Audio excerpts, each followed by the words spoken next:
What started as a routine morning at the Sweetwater Valley Farmers Market would uncover one of the most notorious outlaw operations in Texas history. When members of the infamous Red River Gang decided to mock the overweight farmer at his produce stand, they couldn't have known they were taunting one of the deadliest quick-draw specialists ever to serve in the Texas Rangers. Thomas Big Tom Miller had spent 5 years carefully building his quiet life, letting his sharpshooting skills rust beneath layers of comfortable living.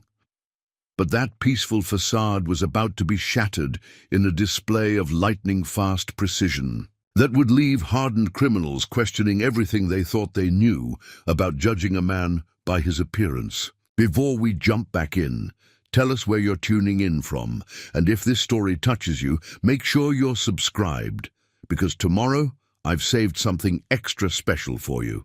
The September sun cast long shadows across the Sweetwater Valley Farmers Market as Thomas Miller's weathered pickup truck settled into its usual spot. At 53, Thomas carried nearly 300 pounds on his 6'3" frame, his movements deliberate as he unloaded crates of fresh produce onto his wooden display stand. Local customers had grown accustomed to the gentle giant's presence over the past 5 years, his cheerful demeanor and exceptional vegetables making him a fixture of their Saturday morning routines. Martha Jenkins, the elderly owner of the local bakery, watched him arrange his heirloom tomatoes with what she assumed was simply the careful attention of a dedicated farmer. She couldn't have known that the precision in his movements came from years of weapons training, or that his seeming absent-mindedness in studying his surroundings masked constant tactical awareness honed through countless high-stakes operations. "Those bell peppers are looking particularly fine today, Tom," Martha called out, adjusting her shawl against the morning breeze. "Your secret growing technique still working wonders." Thomas smiled warmly, his thick fingers surprisingly delicate as he adjusted a display of fragrant herbs.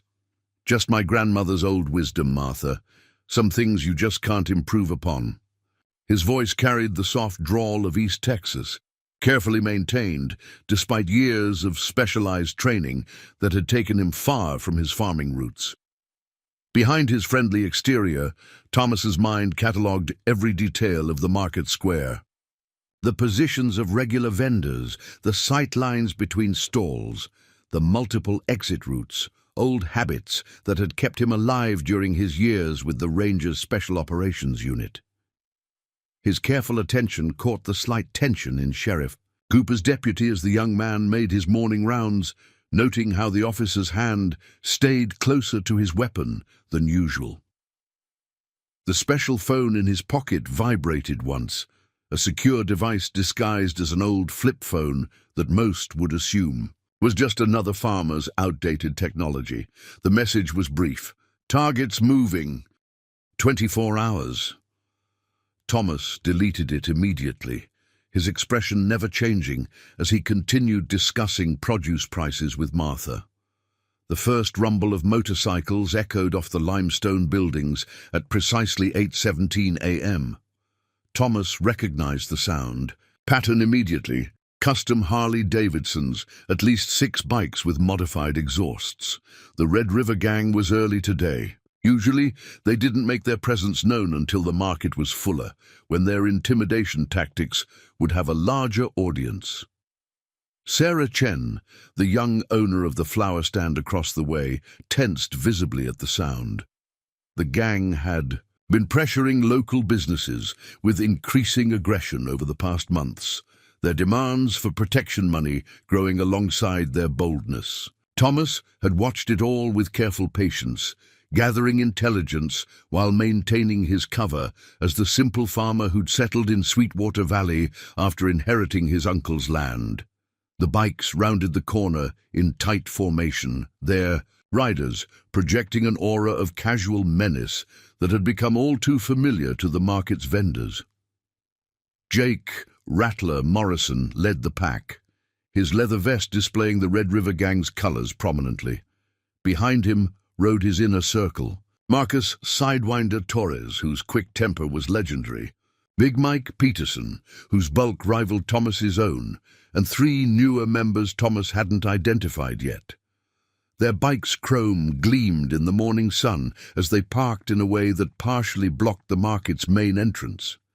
Thomas continued, arranging his produce, each movement unhurried but precise.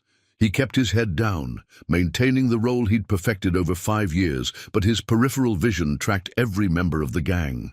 Rattler dismounted first, his movements carrying the casual arrogance of a man used to inspiring fear. Thomas noticed the new addition to his belt, a custom Colt 1911 carried openly. This was new. The gang leader hadn't displayed weapons before, suggesting a shift in their operations that aligned with recent intelligence. Through carefully concealed surveillance devices, Thomas tracked multiple cell phone signals activating around the market perimeter. The gang wasn't working alone anymore. Their new backers were watching, evaluating their performance. A lot would depend on how the next few minutes played out. "Well, well," Rattler called out, his voice carrying across the now quieting market. "Looks like all the local yokels are having themselves a little vegetable party." Martha Jenkins clutched her shopping bag tighter, her knuckles white with tension. Thomas gave her a reassuring nod, his character never slipping as he prepared for whatever came next. 5 years of cover meant keeping his responses measured, his body language submissive, even as his mind calculated angles, distances, and response times with the precision that had once made him legendary in law enforcement circles. The peaceful morning at Sweetwater Valley Farmers Market was about to become something very different.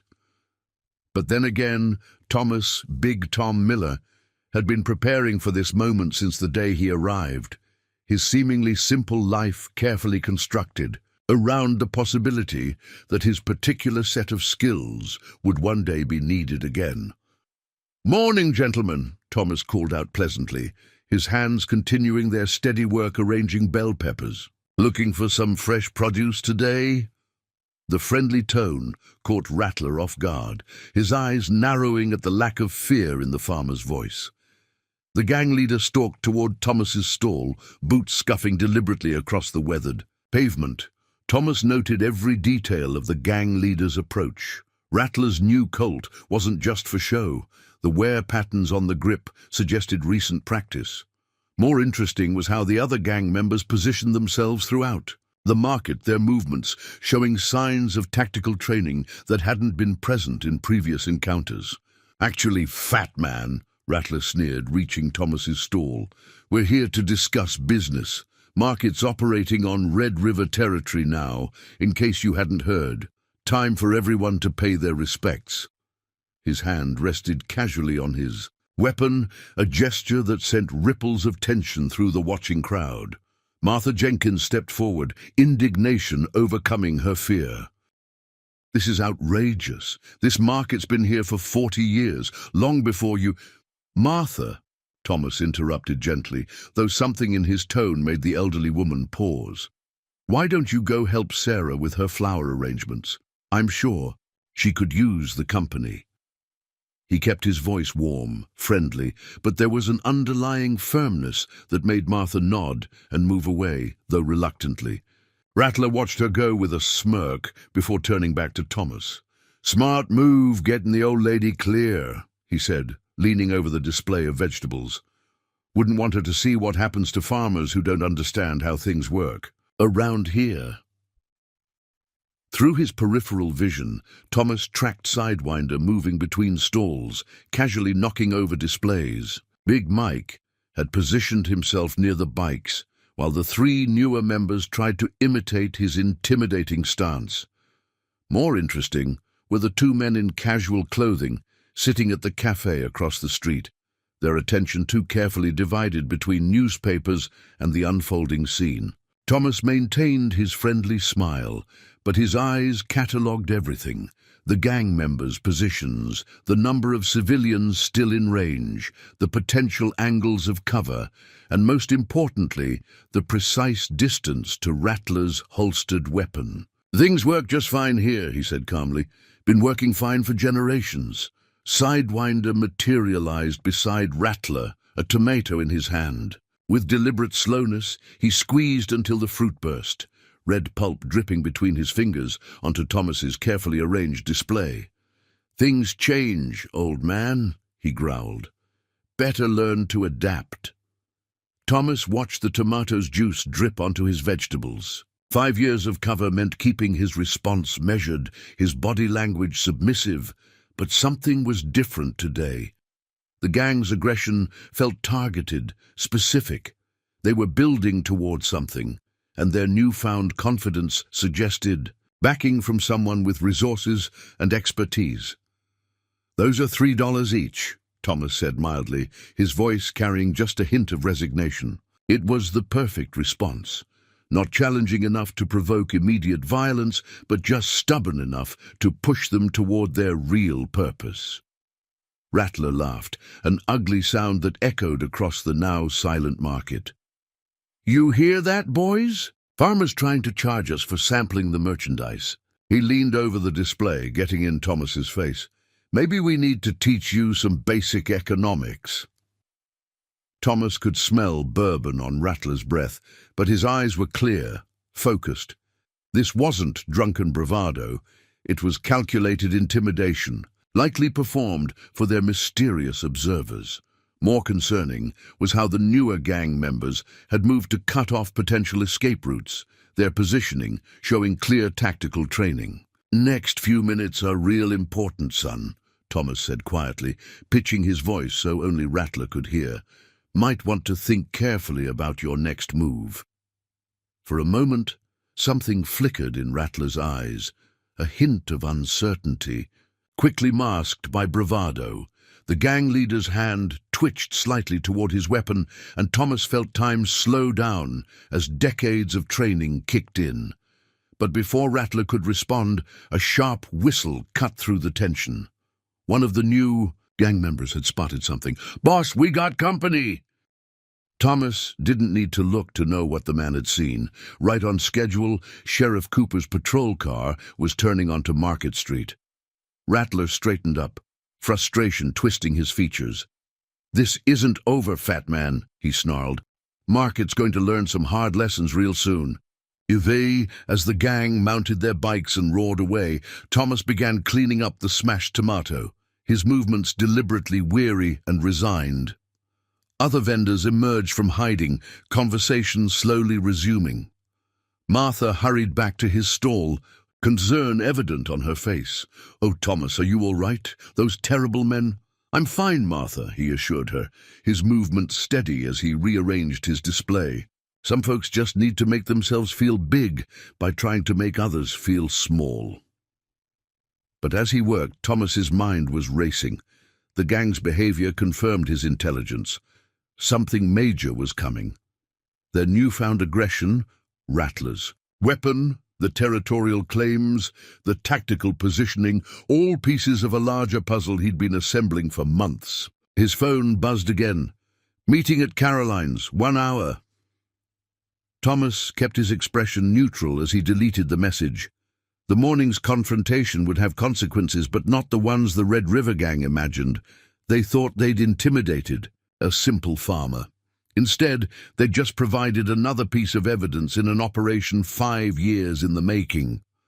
The sun climbed higher over Sweetwater Valley as Thomas continued his role as the friendly local farmer. But beneath the surface, calculations were being made, plans adjusted, pieces moved into position. The Red River Gang had no idea they'd just set in motion a chain of events that would bring their entire world crashing down. Preparing and narrating this story took us a lot of time, so if you are enjoying it, subscribe to our channel. It means a lot to us. Now back to the story. Caroline's Diner sat at the edge of Sweetwater Valley's main street, its weathered facade concealing more than just the best chicken fried steak in 3 counties. Thomas parked his truck behind the building, noting the placement of 3 unfamiliar vehicles on his approach. His trained eye caught the subtle signs: government plates poorly disguised, radio antennas that didn't quite match civilian models. the slight tint to the windows that suggested armoring. The bell above the door chimed as he entered. Caroline Walker, a former Army intelligence officer who'd proven invaluable to the operation, looked up from behind the counter. Her cheerful greeting masked the significance of this meeting perfectly. At 32, she'd masterfully crafted her role as the friendly local diner owner, turning her restaurant into the perfect hub for intelligence gathering. "Your usual, Tom?" she called out, already reaching for the coffee pot. The diner was empty except for 3 men, scattered at different tables, each appearing deeply engaged with newspapers or laptops. Thomas noted their positions: clear sightlines to all entrances, optimal defensive positions if needed. These weren't your typical morning customers. "Thanks, Caroline. Quiet morning, just the regular?" His emphasis on the last word was subtle. Caroline nodded, her movement confirming that the diner's security protocols were active. Thomas took his coffee and headed to a corner booth, offering clear views of both exits. Sheriff David Cooper entered 5 minutes later, his uniform crisp despite the early hour. The sheriff had been Thomas's first contact in Sweetwater Valley, one of the few who knew his true identity from the beginning. He took his time getting coffee, exchanging pleasantries with Caroline before making his way to Thomas's table. "Heard there was some trouble at the market this morning," Cooper said, sliding into the booth. His voice was casual, but his eyes were sharp. Thomas added sugar to his coffee with methodical precision, noting how the other customers had subtly shifted their positions to better cover the entrances. "Nothing serious," Thomas replied. "Just some boys trying to look tough." He stirred his coffee slowly, the spoon never clinking against the cup, an old habit from years of stealth operations. "Though your timing was good this morning." "Wasn't my timing," Cooper said, his voice dropping lower. "Got an anonymous tip about potential trouble at the market, very specific about when I should drive by." His eyes met Thomas's, understanding passing between them. The pieces were moving exactly as planned. The man from the far table stood, folding his newspaper as he made his way to their booth. Agent James Martinez, technically a U.S. Marshal, but operating under much deeper cover, was known to the town as the new insurance adjuster. "Mind if I join you?" he asked, settling into the booth without waiting for an answer. Caroline flipped the closed sign and drew the blinds. The other 2 customers moved to take up positions near the doors. Standard protocol for secure briefings. Thomas watched her work with appreciation. Her attention to detail and operational awareness had made her an invaluable asset these past 5 years. "Interesting development this morning," Martinez said, pulling out a tablet. "Rattlers, getting bolder. The open carrier's news suggests they're feeling protected." He slid the tablet across the table, displaying surveillance photos of recent gang activity. "But there's something else. The new members they're bringing in? They're not typical outlaw bikers." Thomas studied the photos while appearing to sip his coffee. The images confirmed what he'd observed at the market. The new gang members moved with military precision, their positioning and awareness suggesting professional training. "They're being backed," he said quietly. "Given resources, support, but they're also being tested." "What do you mean?" Cooper asked, leaning forward. His hand unconsciously moved closer to his service weapon, a gesture that spoke to the increasing tension in Sweetwater Valley. "This morning wasn't random harassment," Thomas explained. "They were gauging response times, testing local law enforcement, reactions. The market's a perfect tactical position. Controls access to 3 major roads, clear lines of sight to the highway, multiple escape routes." Martinez pulled out another set of photos, these taken from satellite imagery. "These came in last night," he said, keeping his voice low. "Their compound outside town. Look at the changes over the past month." Thomas studied the images, his military training identifying the subtle but significant modifications. New security measures, modified building structures, expanded vehicle areas. They're preparing for a major operation, Thomas observed, converting the compound into something more sophisticated than a typical gang hideout. The question is, what are they planning to move through here that requires this level of preparation? Caroline appeared at their table, coffee pot in hand. Her movements were practiced as she topped off their cups, but her voice was tense. "They're recruiting too," she reported quietly. "Overheard Sidewinder at the bar last night. They're specifically looking for guys with military background, particular skill sets." Thomas processed this information, connecting it to patterns he'd observed over months of surveillance. "They're professionalizing," he said. "Whoever's backing them is turning them from a gang into something more organized, more dangerous. Which makes our window critical," Martinez added. "We need to move before they complete the transition. But we have to get the whole operation. The gang, their weapons, and most importantly, evidence of their new backers." Sheriff Cooper shifted uncomfortably. "My deputies aren't equipped for something like this. If the gang's getting professional training, they won't need to be involved directly," Thomas assured him.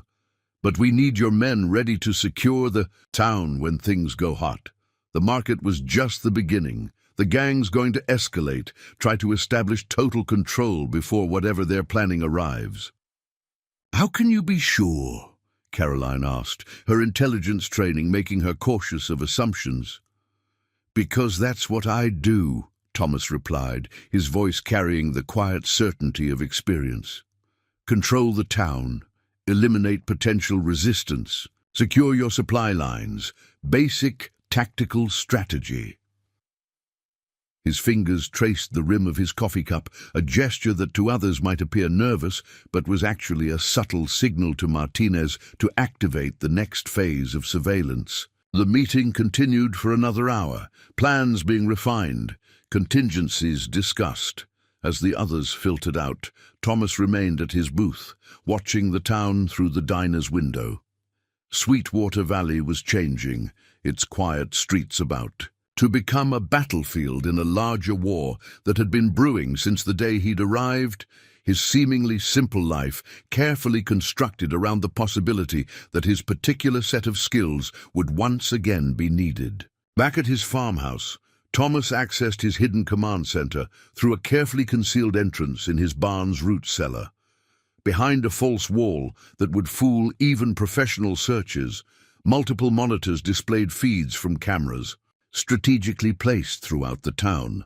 Their presence was unknown even to his law enforcement handlers. Thomas had learned long ago that the best operations maintained independence even from allies. His secure terminal lit up with an encrypted message from Martinez. "Red River Gang mobilizing, multiple vehicles leaving compound." Thomas checked his watch. 2:47 p.m., well outside their usual pattern of movement. The timing suggested they were meeting someone, likely their mysterious backers. Through carefully concealed cameras, Thomas tracked 3 black SUVs moving along the back roads that wound through Sweetwater Valley's surrounding hills. Their driving pattern was professional, maintaining perfect spacing while watching for surveillance. More telling was their route, avoiding main roads while following a path that suggested intimate knowledge of local law enforcement patrol patterns. "They've been studying us," Thomas murmured, his fingers flying across the keyboard as he accessed different camera feeds. The gang's newfound professionalism wasn't just about weapons and tactics. They were developing sophisticated counter-surveillance techniques. Someone was teaching them, transforming a group of outlaw bikers into something far more dangerous. His phone buzzed with a message from Caroline. "New faces at the diner, military bearing, expensive suits, asking subtle questions about local law enforcement response times." Thomas pulled up the diner's security feed, studying the 3 men who'd taken a corner booth. Their casual appearance couldn't quite hide the way they constantly assessed their surroundings, or how their jackets were cut to conceal shoulder holsters. More interesting was how they interacted with other customers, their questions carefully crafted to seem like casual conversation while gathering specific intelligence about the town's security capabilities. These weren't just professional criminals. They had training in intelligence-gathering operations.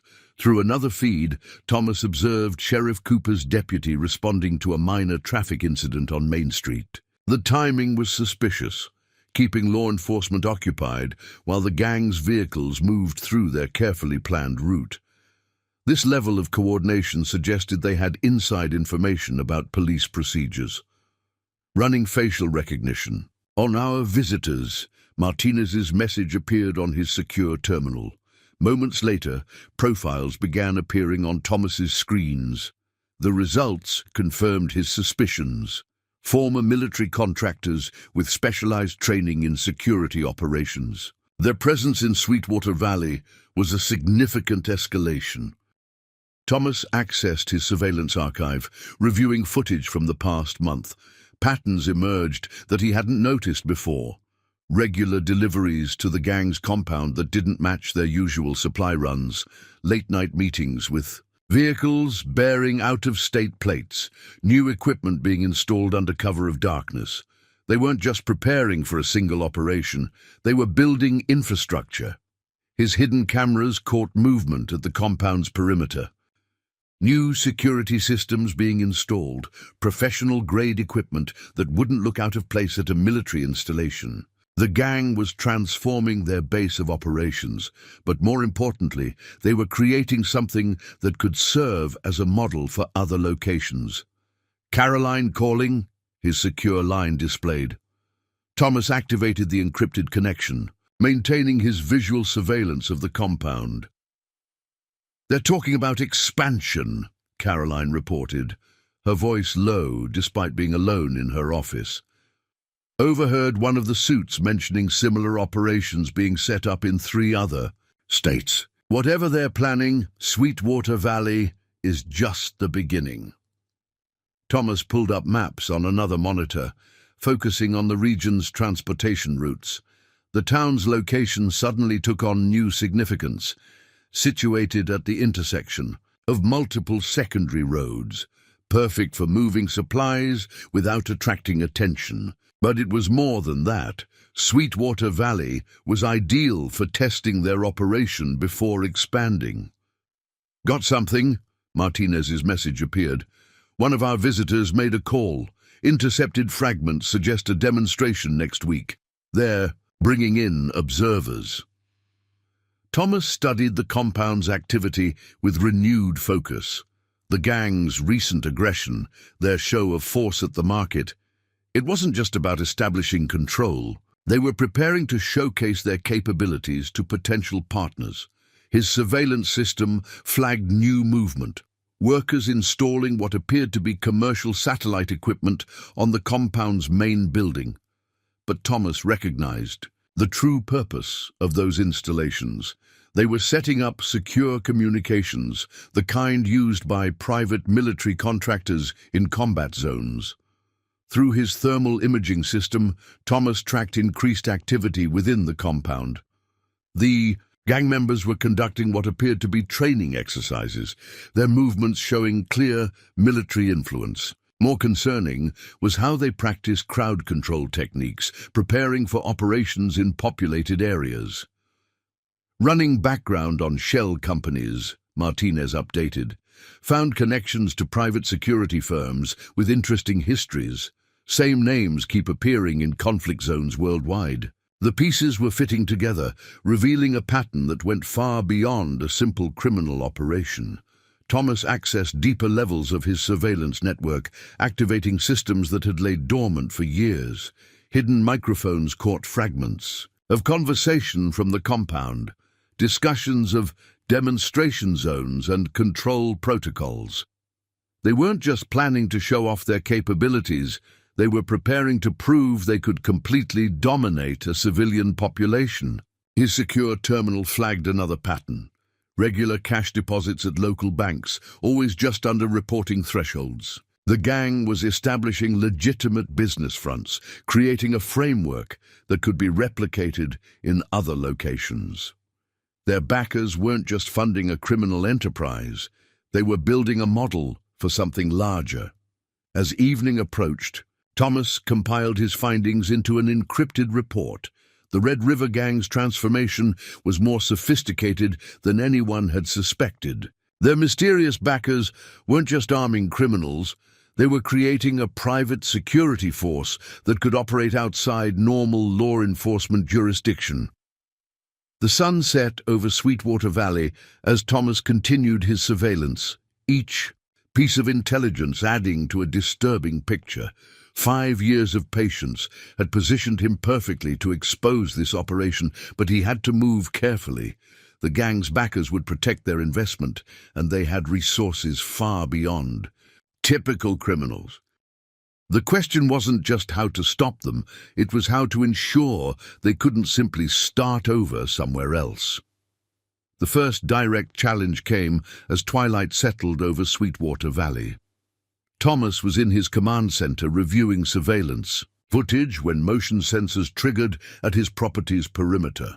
Through his thermal imaging system, he detected 4 heat signatures moving with tactical precision through the growing darkness, their approach suggesting professional training. His security system identified 3 vehicles parked just beyond his property line, positioned for quick evacuation. More concerning was the electronic interference pattern his sensors detected. Military-grade signal jammers designed to block communications and surveillance equipment. These weren't ordinary gang members.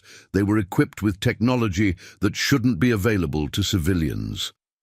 Thomas moved efficiently through his preparation routine, muscle memory from countless operations taking over.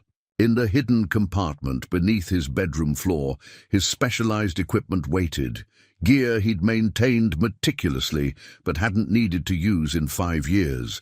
The familiar weight of his custom holster settled against his side, concealed perfectly beneath his loose farming clothes. Through his surveillance network, he tracked the intruders' movements.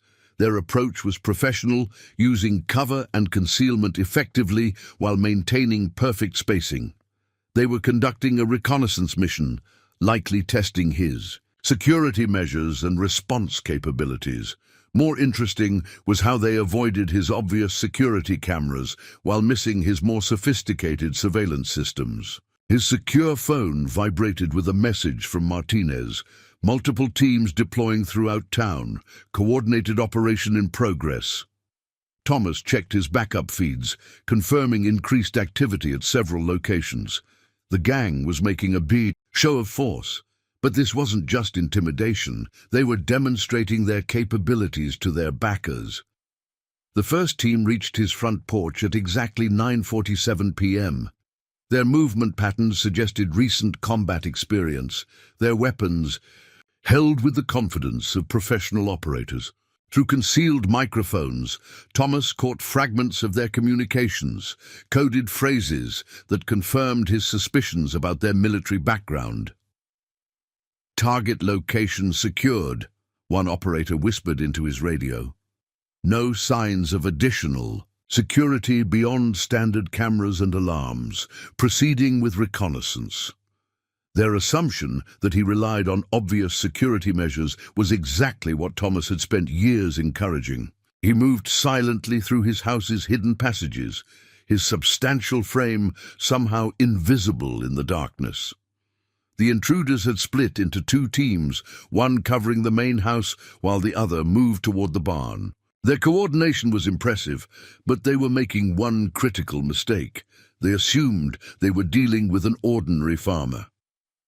Thomas positioned himself in a prepared observation post, using shadows and angles that his years of experience had taught him to exploit. The team approaching the barn moved with careful precision, checking corners and maintaining security.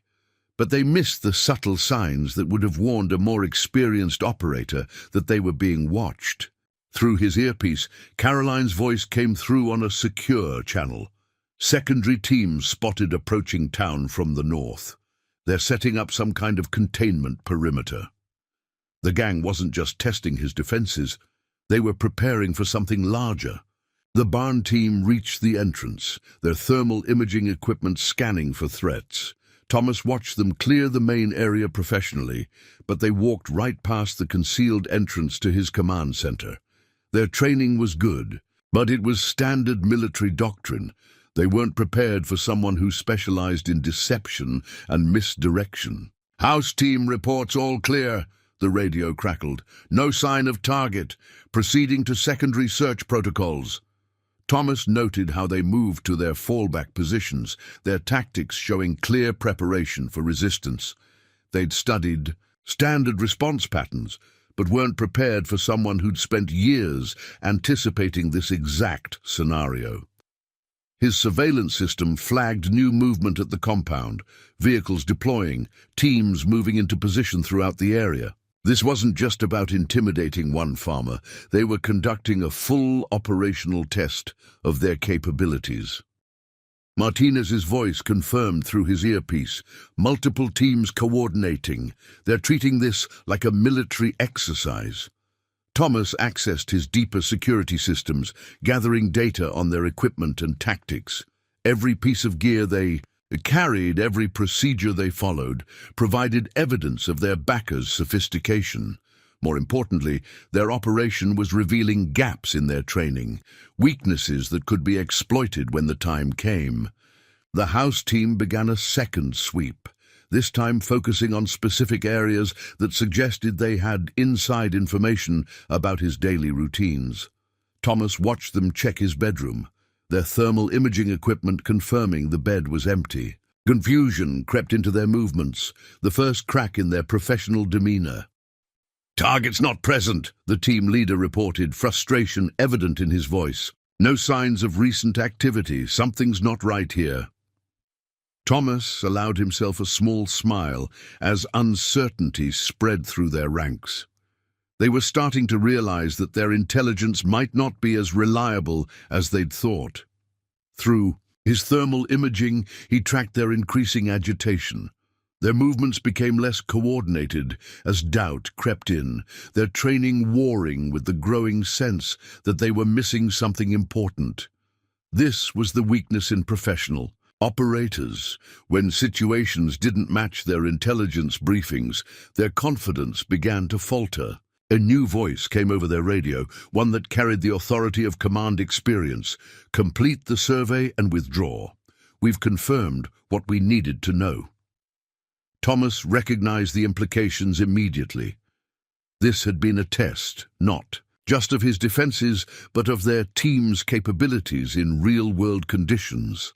As the operators began their carefully coordinated withdrawal, Thomas remained motionless in his hidden position. Years of experience had taught him the value of patience, of letting enemies believe they'd accomplished their mission while gathering intelligence on their capabilities and intentions. His phone vibrated with a message from Martinez. "Teams regrouping. At compound.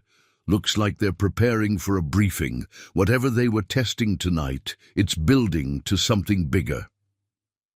Thomas watched the intruders disappear into the darkness, their professional exit confirming his assessment of their training level. The night settled back into apparent calm, but Thomas knew this was just the beginning. The Red River Gang's backers had revealed more than they intended, their equipment, their tactics, their level of preparation.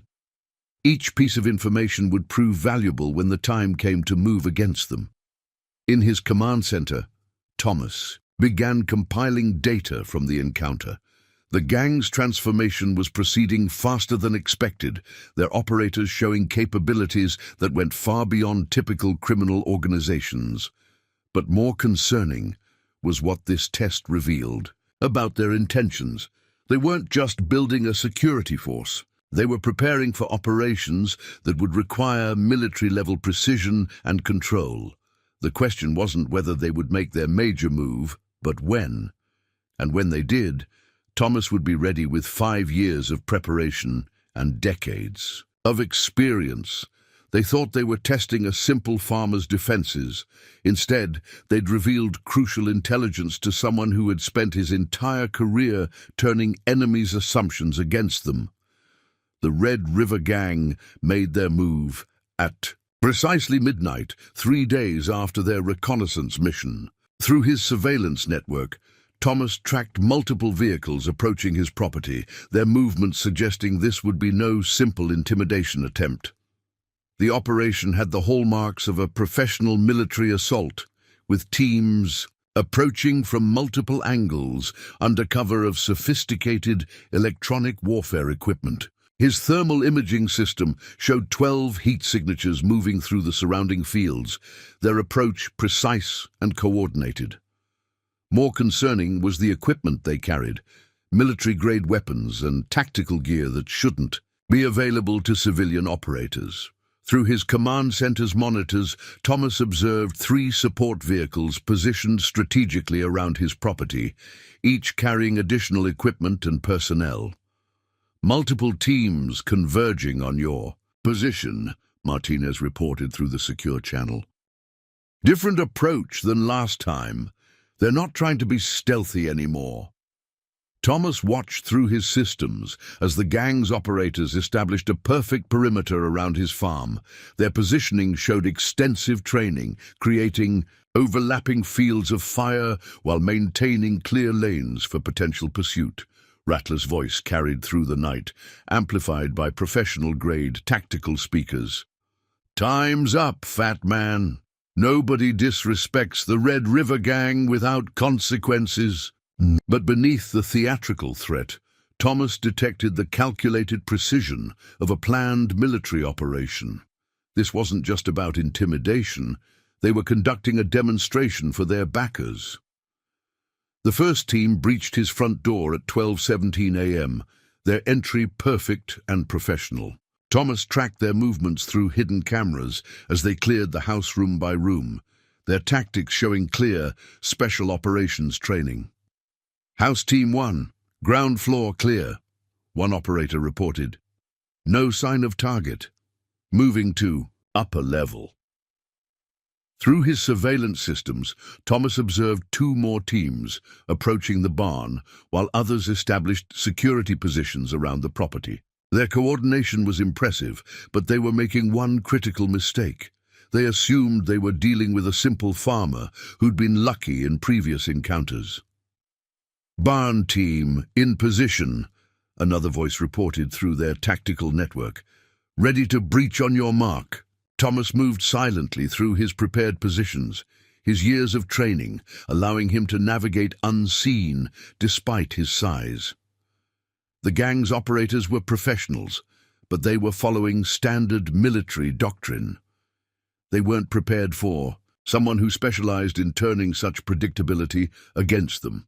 The barn breach came at exactly 12:22 a.m., multiple entry points hit simultaneously. Thomas watched through his cameras as the teams moved with practiced efficiency, clearing spaces according to their training.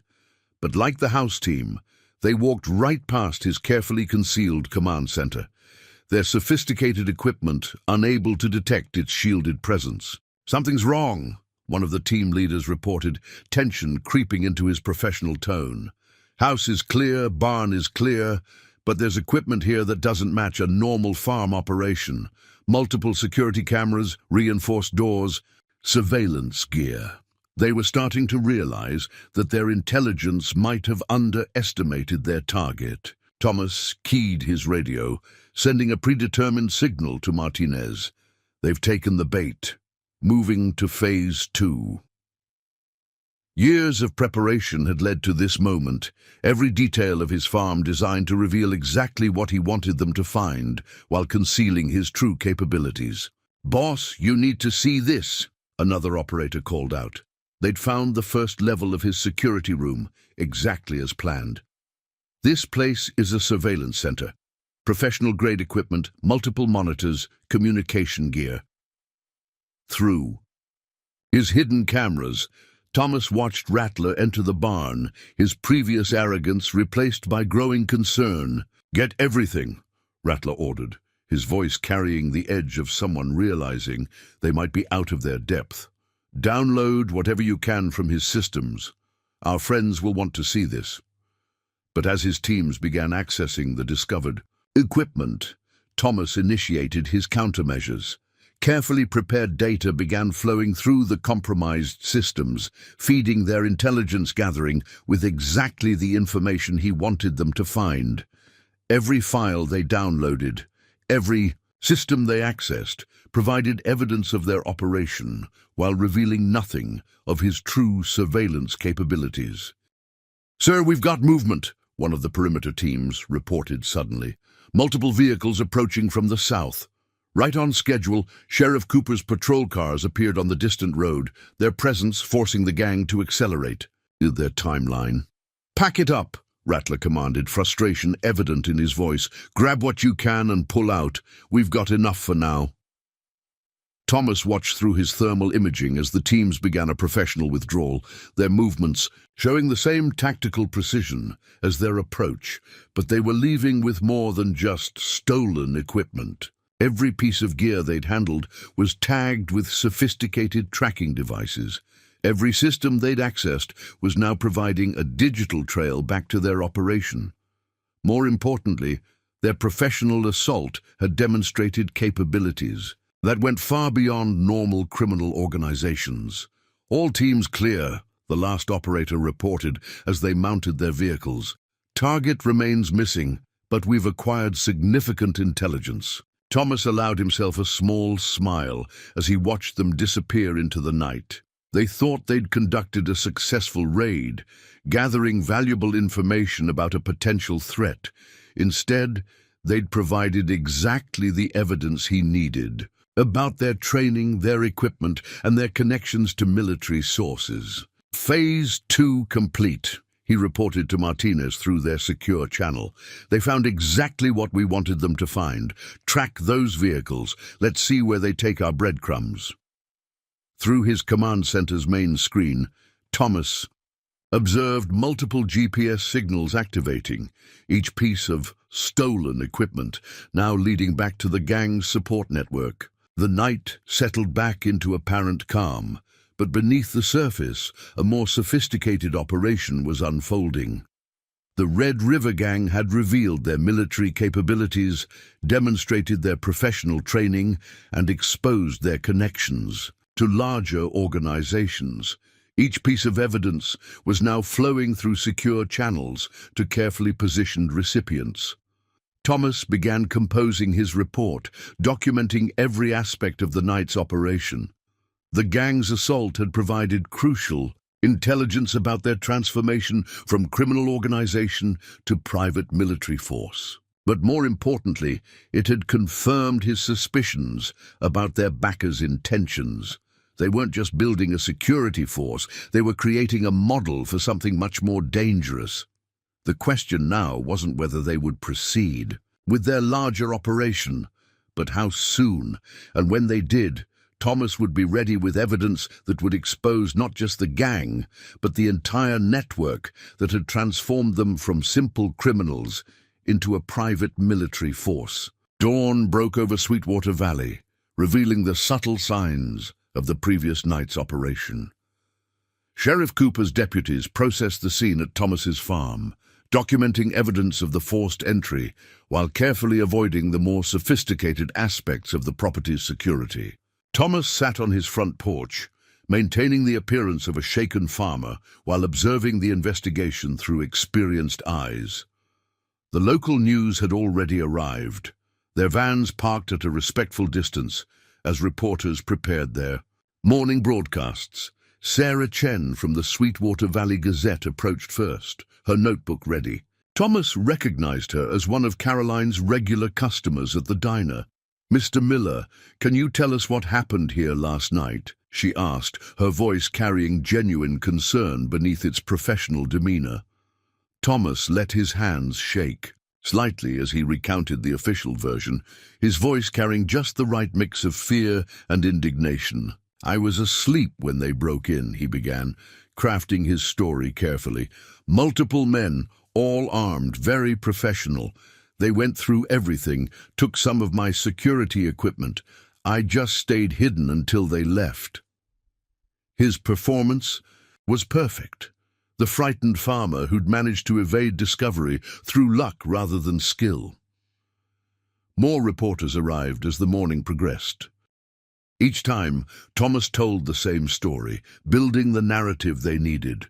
Local man targeted by increasingly aggressive gang, his simple security measures discovered and stolen, his fear for his safety evident but tempered by rural stubbornness. It made compelling news, especially given the Red River Gang's recent activities in town. Martha Jenkins arrived with a casserole, fussing over him like a mother hen. "Thomas, you poor thing," she exclaimed, loud enough for nearby reporters to hear.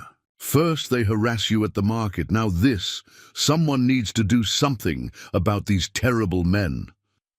Her genuine concern helped reinforce the image of Thomas as a sympathetic figure, just a simple farmer caught in escalating violence. Through carefully concealed surveillance devices, Thomas monitored multiple calls leaving the scene. Several contacted known Red River Gang associates, while others reached numbers that his systems flagged as belonging to their mysterious backers. The operation was creating exactly the kind of attention they'd planned for. Sheriff Cooper arrived. Mid-morning, his presence adding official weight to the situation. "How you holding up, Tom?" he asked, pitching his voice to carry naturally to the gathered media. "We've got extra patrols running, trying to keep these boys in check, but they're getting more organized than we've ever seen." "Appreciate that." "Sheriff," Thomas replied, letting worry show in his voice. "Never seen anything like it. The way they moved, the equipment they had, wasn't like regular criminals." He watched the reporters scribbling notes, knowing his words would reach the gang's backers, let them think their demonstration had achieved its desired effect. His phone buzzed with an update from Martinez. "Tracking devices active, stolen equipment moving through interesting channels. Military connections confirmed." Thomas kept his expression neutral as he read the message. The gang's eagerness to analyze their stolen intelligence was revealing more about their organization than they realized. Caroline arrived with lunch, her presence providing an excuse for Thomas to take a break from the reporters. Inside his kitchen, she activated a signal jammer before speaking. "They're moving the equipment to a secure facility outside town," she reported quietly. "Heavy security, professional personnel. These aren't just gang members anymore." "Good," Thomas replied, his voice low. "Let them think they found something valuable. Every system they analyze, every file they decrypt, leads them exactly where we want them to go." Their conversation was interrupted by the arrival of more well-wishers, local farmers showing support for one of their own. By afternoon, the story had spread throughout Sweetwater Valley. Thomas noted how the community's reaction followed predictable patterns: concern for their neighbor, fear for their own safety, anger at the gang's escalating violence. But more interesting were the subtle changes in local business owners' behavior. Several, who'd resisted the gang's pressure, now appeared more willing to cooperate, their resolve weakened by the display of professional force. "They're watching everything," Martinez reported through a secure channel. "Multiple surveillance teams monitoring local reactions. They're studying how the community responds to demonstrated force." Thomas observed 2 such teams from his porch, their attempts at blending in betrayed by their military bearing and tactical awareness. Sarah Chen returned for a follow-up interview, this time asking more detailed questions about his security measures. "Some sources suggest your surveillance equipment was quite sophisticated for a simple farmer," she probed carefully. Thomas let embarrassment show on his face, crafting his response to reinforce their chosen narrative. "After they started causing trouble at the market, I got nervous," he explained, appearing reluctant to elaborate. "Bought some security cameras, started recording what I could. Guess it just made them angry." The explanation was perfect, reasonable enough to be believable, while suggesting he might have evidence of their activities. As evening approached, Thomas received another update from his surveillance network. The stolen equipment had reached its destination, and the gang's technical experts were beginning their analysis. Every piece of data they extracted would convince them they'd discovered valuable intelligence about a potential threat to their operations. In reality, they were following a trail of breadcrumbs that would lead them to increasingly aggressive actions. Ruth Whitaker stopped by just before sunset, bringing a pie and the latest town gossip. "Everyone's talking about what they found in your barn," she reported, her natural tendency for speculation serving their purposes perfectly. "Some say you had proof of their illegal activities. That's why they targeted you specifically." Thomas let concern flash across his face before quickly hiding it. "Mrs. Whitaker, please," he said quietly, glancing around nervously. "I don't want to cause any more trouble. Best if folks don't spread stories about what they might have found." His apparent anxiety was calculated to encourage exactly the kind of speculation that would reach the gang's leadership. The sun set over Sweetwater Valley as Thomas maintained his performance of a frightened but resilient farmer. Each reaction, each statement to the press, each worried glance over his shoulder played into the narrative they were building. The Red River Gang thought they'd terrorized a simple farmer and seized potentially damaging evidence. Instead, they'd taken another step toward exposing their entire operation. Through his hidden surveillance systems, Thomas watched the gang's technical teams working late into the night, their analysis of the stolen equipment growing more intense as they discovered carefully planted data. Soon, they would convince themselves they'd found something significant, something that required a more permanent solution than simple intimidation. When that moment came, Thomas would be ready, 5 years of patience finally bearing fruit. The first signs of escalation appeared 3 days after the raid. Thomas observed through his surveillance network as unmarked vehicles began arriving at the Red River Gang's compound. These weren't the usual motorcycles or pickup trucks. They were late-model SUVs with subtle modifications that suggested armoring and tactical capabilities. More telling was how they moved through town, their drivers maintaining professional spacing and conducting counter-surveillance measures that spoke to specialized training. Through his command center's monitors, Thomas tracked 4 new teams, establishing surveillance positions throughout Sweetwater Valley. Their tactics showed clear professional training, far beyond typical criminal operations. These were private military contractors, likely former special operations personnel now, working in the private sector. Their presence confirmed that his planted intelligence was having the desired effect. "Multiple teams active," Martinez reported through their secure channel. "They're running comprehensive background checks, interviewing locals under various covers. These aren't gang members. They're professional intelligence gatherers." Thomas watched through hidden cameras as one such team visited the local bank, their business attire and official-looking credentials masking their true purpose.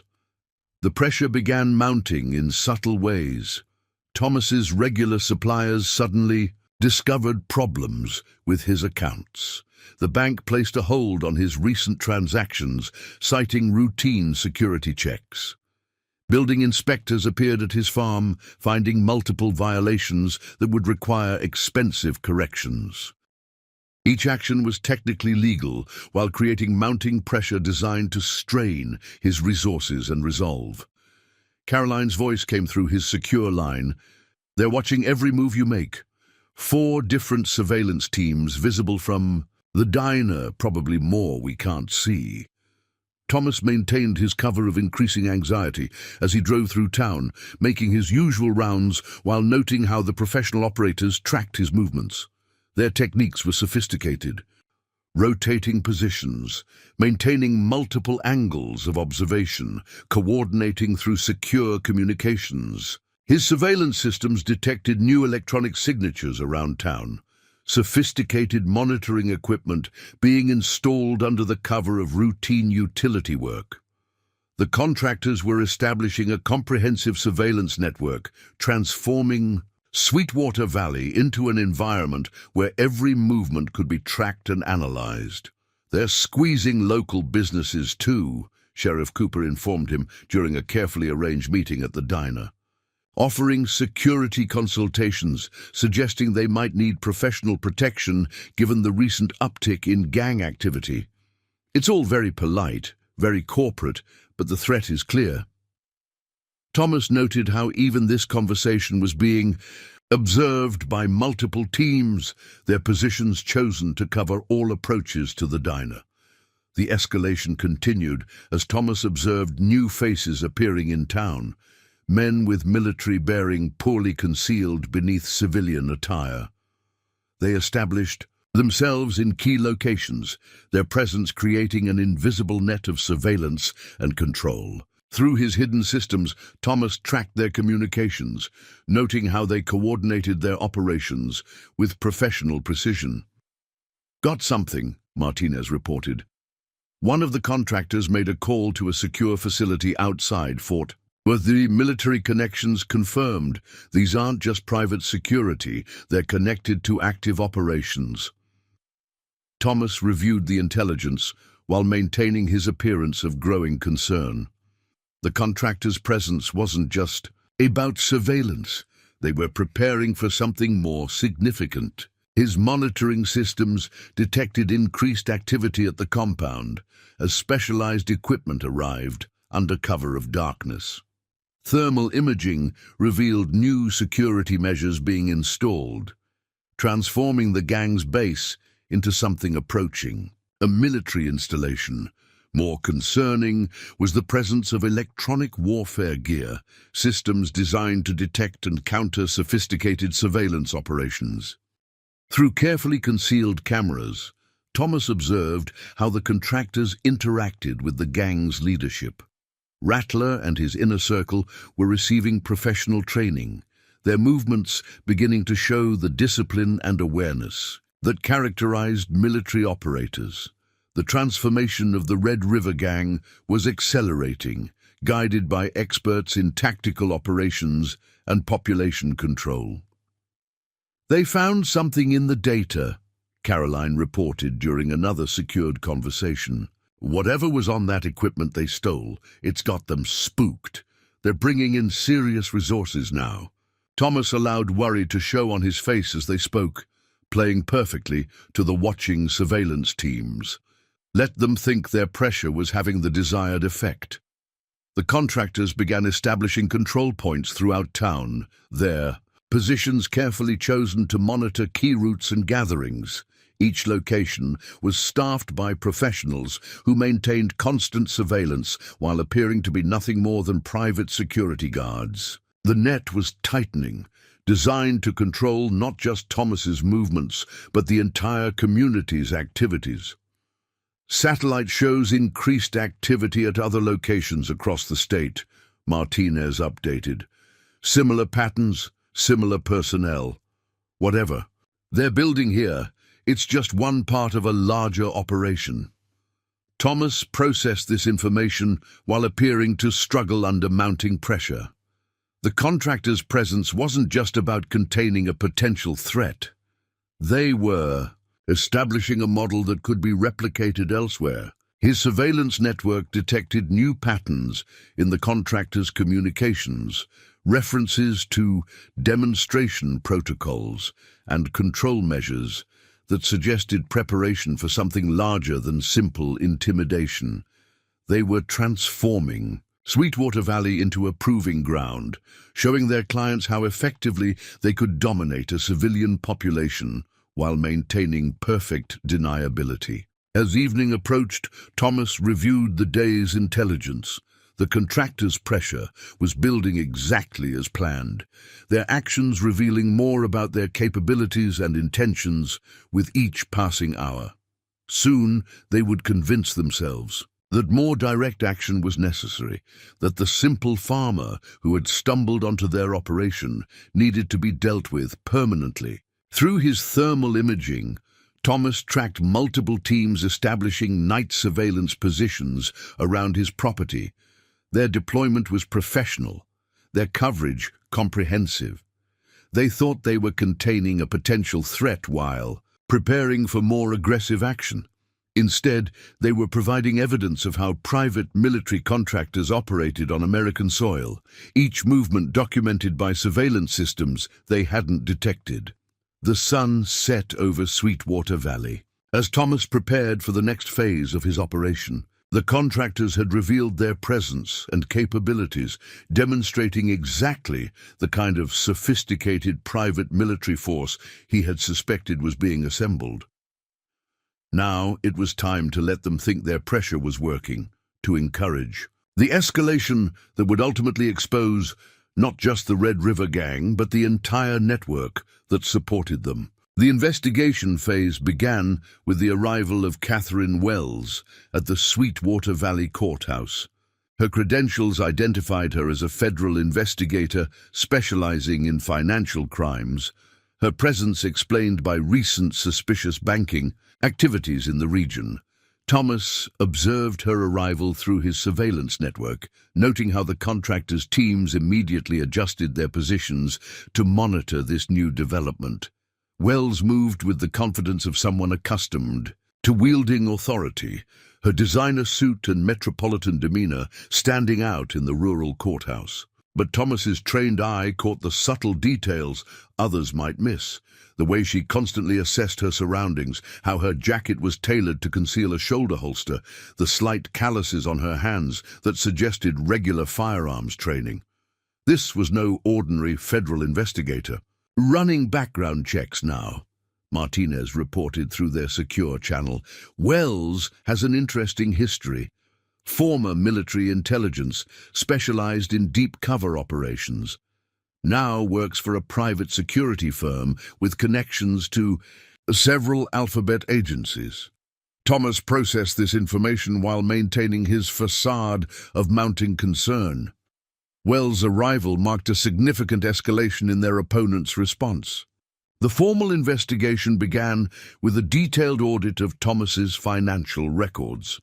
Wells appeared at his farm with a team of forensic accountants, their credentials impeccable, their questions precise and professional. "Mr. Miller," she began, her tone carefully neutral, "we've noticed some irregularities in your recent transactions, particularly concerning your equipment purchases and maintenance expenses." Thomas let nervousness show in his movements as he provided his records, playing perfectly to their expectations. "Everything's properly documented," he insisted, his voice carrying just the right amount of defensive anxiety. "I keep careful books, just like my father taught me." Through hidden cameras, he observed how Wells's team photographed every detail of his farm's operations, paying particular attention to his security installations. The investigation expanded methodically. Wells's team interviewed local businesses, focusing on Thomas's purchasing patterns and daily routines. They examined his property records, tax returns, and agricultural licenses, building a comprehensive profile that seemed focused on financial crimes but carried deeper implications. "Your equipment expenses exceed typical operational costs for a farm this size," Wells noted during a follow-up interview, spreading documents across his kitchen table. "And these maintenance records show modifications that don't align with standard agricultural purposes." Her words were carefully chosen, probing for reactions while revealing nothing about their true focus. Thomas maintained his role of a farmer, increasingly worried about mounting official scrutiny. "Farming's expensive these days," he offered. "Weekly. Had to upgrade some systems, improve security after all the trouble in town." Through concealed surveillance devices, he tracked how Wells's team coordinated with the contractor's surveillance operations, sharing information through secure channels that suggested military-grade communications. Caroline's voice came through, his earpiece during a secured moment. They're not just investigating you anymore.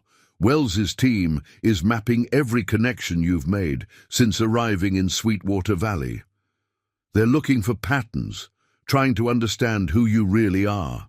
Thomas processed this information while appearing to struggle under the pressure of constant official scrutiny.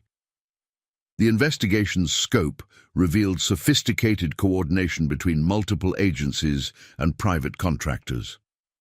Wells's team moved with practiced efficiency, their questions and document requests creating a framework for more aggressive action while maintaining perfect deniability. Each line of inquiry seemed focused on financial crimes while gathering intelligence about Thomas's capabilities and connections. Satellite shows increased activity at 3 different facilities, Martinez updated. Similar investigative teams deployed to other locations. They're not just looking at you, they're mapping potential nodes in what they think is a larger network. Thomas reviewed this intelligence while maintaining his cover of mounting anxiety. The investigation was revealing more about their opponent's operations than they realized. Wells made her next move at the local bank, presenting evidence that suggested Thomas's farm might be part of a money laundering operation. The implications were clear. His accounts would be frozen, his assets scrutinized, his ability to operate effectively severely compromised. Each action was legally justified while serving their larger strategy of isolation and control. These transactions suggest a pattern, Wells explained to the bank manager, her voice carrying just enough authority to ensure cooperation. We'll need to review all of Mr. Miller's financial activities, for everyone's protection, of course. Through carefully placed surveillance devices, Thomas observed how this information spread through the community, creating exactly the kind of pressure their opponents intended. The investigation continued gathering momentum as Wells's team expanded their focus to include Thomas's social connections. They interviewed Martha Jenkins about his arrival in town, questioned Sarah Chen about his market activities, and scrutinized every aspect of his carefully constructed cover identity. Each inquiry was professional, thorough, and designed to expose any inconsistencies in his background. They're building a RICO case, Martinez reported, reviewing the pattern of their investigation, creating a legal framework that would justify complete surveillance and eventual intervention. But it's just cover for something bigger. Thomas noted how Wells's team coordinated their efforts with the contractor's operations, their combined activities transforming Sweetwater Valley into a carefully monitored environment. The sun began setting over the courthouse as Wells compiled her preliminary findings. Through his surveillance network, Thomas tracked multiple secure transmissions leaving her temporary office, their encryption suggesting military-grade protection. The investigation was revealing a level of sophistication and coordination that went far beyond normal law enforcement operations. In his command center, Thomas reviewed the day's developments. Wells's investigation was professional, thorough, and completely misguided. Every record they examined, every connection they traced, led them further into an elaborately crafted narrative designed to encourage exactly the kind of escalation they were planning. They thought they were exposing a potential security threat.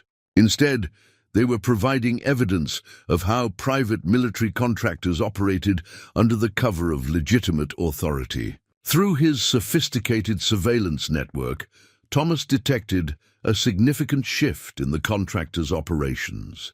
Their teams had begun establishing what appeared to be a secondary command center in an abandoned warehouse on the outskirts of Sweetwater Valley. His thermal imaging systems revealed extensive equipment being installed under cover of darkness, including military-grade communications gear and electronic warfare systems. Martinez's voice came through the secure channel. As Thomas monitored the activity, they're setting up something big. Satellite imagery shows similar installations at 3 other locations across the state. professional contractors, military-grade equipment, sophisticated security protocols. Thomas observed the operation through multiple feeds, noting how the teams maintained perfect operational security while transforming the warehouse into a tactical operations center. The warehouse's transformation revealed their opponents' true capabilities. Hidden cameras caught glimpses of advanced surveillance systems being installed, counterintelligence equipment that suggested connections to classified military programs. More telling was the presence of specialized training areas designed to prepare operators for urban combat and population control scenarios. "Got something interesting," Caroline reported during a secured conversation at the diner. "Overheard two of Wells's team discussing equipment specifications. They're bringing in systems that shouldn't exist outside of military special operations." Thomas processed this information while maintaining his cover of mounting anxiety, aware that multiple surveillance teams were monitoring his every reaction. The sophistication of their opponent's operation became clearer as Thomas's systems detected new electronic signatures throughout Sweetwater Valley. Hidden sensors, communication relays, and surveillance equipment had been seamlessly integrated into the town's infrastructure. They were creating a comprehensive monitoring network that could track movement and communications across the entire area. Through carefully concealed cameras, Thomas observed teams of technical specialists arriving at the warehouse. Their expertise was evident in how they approached their work, installing and calibrating equipment that suggested preparation for major operations. More concerning was the presence of what appeared to be interrogation areas, carefully hidden from casual observation but visible to his more sophisticated surveillance systems. "They're not just setting up surveillance," Martinez warned. "These installations, the equipment they're bringing in, they're preparing for full-spectrum operations, intelligence gathering, tactical response, population control. Whatever they're planning, it's military-grade." Thomas reviewed the intelligence while appearing to go about his normal routine, each worried glance and nervous movement carefully calculated to reinforce their assumptions. His monitoring systems detected increased activity at the Red River Gang's compound as well. The contractors had begun integrating their professional security measures with the gang's existing operations, creating a hybrid organization that combined criminal networks with military capabilities. Training sessions showed gang members receiving instruction in advanced tactical procedures, their movements beginning to mirror their professional counterparts. The warehouse operations revealed another layer of sophistication. Thomas's surveillance caught glimpses of what appeared to be a command and control center being established, complete with tactical displays and communication systems that could coordinate operations across multiple locations. The level of technology and expertise suggested connections to active military programs, far beyond what should be available to private contractors. Multiple secure transmissions detected, his system reported, flagging communications that used encryption protocols matching current military standards. Thomas tracked the signal patterns, noting how they coordinated activities between different sites while maintaining perfect operational security. Each transmission revealed more about their opponent's capabilities and connections. The technical teams at the warehouse began testing what appeared to be electronic warfare systems, their equipment capable of detecting and disrupting surveillance operations. Thomas watched through hidden cameras as they established a security perimeter that would have defeated most conventional monitoring attempts. But his systems, carefully designed and positioned over 5 years, remained undetected. "They're creating something unprecedented," Martinez observed during a secured update. "Private military infrastructure, professional operators, classified technology, all operating under the cover of legitimate security operations." Thomas processed this assessment while maintaining his role as the increasingly pressured farmer, each nervous movement observed and analyzed by multiple surveillance teams. His monitoring systems detected new patterns in the contractors' activities. They were conducting what appeared to be rehearsals, their teams practicing coordinated operations that suggested preparation for major action. The warehouse had become a staging area for something larger than simple surveillance or intimidation. Through sophisticated audio surveillance, Thomas caught fragments of conversation between technical teams. Their discussions revealed expertise in classified military systems, suggesting many were former special operations personnel now working in the private sector. More concerning was how they spoke about demonstration protocols and control measures that hinted at larger intentions. "The warehouse isn't just a command center," Caroline reported, after observing deliveries through the diner's windows. "They're storing equipment, preparing for something big. Whatever they're planning, it's going to change everything in Sweetwater Valley." Thomas reviewed this intelligence while appearing to struggle under mounting pressure, each reaction carefully crafted to encourage their escalation. As evening approached, his surveillance systems detected new activity at the warehouse. Teams of operators began conducting nighttime training exercises, their movements showing perfect tactical coordination while maintaining operational security. They were preparing for something specific. Their training focused on scenarios that suggested urban combat and population control. The sun set over Sweetwater Valley as Thomas compiled his intelligence on the warehouse operations. Every system they installed, every procedure they practiced, revealed more about their true capabilities and intentions. They thought they were establishing perfect surveillance and control. Instead, they were providing evidence of how private, military contractors operated on American soil, their activities documented by systems they hadn't detected. Through his command center's monitors, Thomas watched the warehouse transform into a sophisticated military operations center. Each piece of equipment, each training session, each secure transmission added to a pattern that went far beyond simple criminal activities.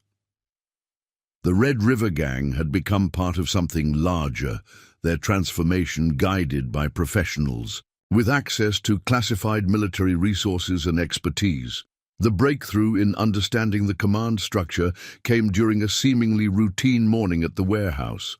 Thomas's surveillance systems detected a new arrival, a black SUV with diplomatic plates, its windows heavily tinted against observation. Through his thermal imaging, he tracked a single figure entering the facility, someone whose presence caused an immediate shift in the contractor's behavior.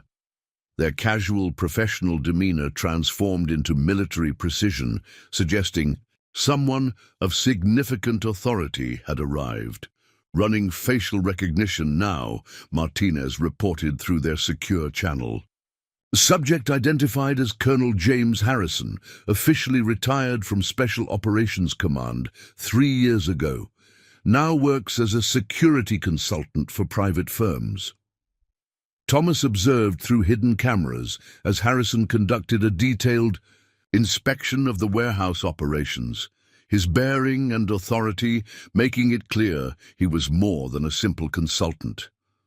The colonel's presence revealed new layers of sophistication in their opponent's organization. Harrison moved through the facility with intimate knowledge of classified military procedures, examining equipment and operations with the eye of someone accustomed to commanding special operations forces. More telling were the secure communications he initiated, calls that Thomas's systems traced to multiple military installations across the country. "We've got movement at the compound too," Carolyn reported through encrypted channels, senior gang members being called in for some kind of briefing. Whatever Harrison's planning, he's integrating the Red River Gang into a formal command structure. Thomas monitored the activity through multiple surveillance feeds, noting how professional operators began conducting accelerated training sessions with selected gang members. Harrison's inspection revealed the true scope of their operation. Through carefully concealed microphones, Thomas caught fragments of discussion about regional coordination and demonstration protocols that suggested something far larger than local criminal activities.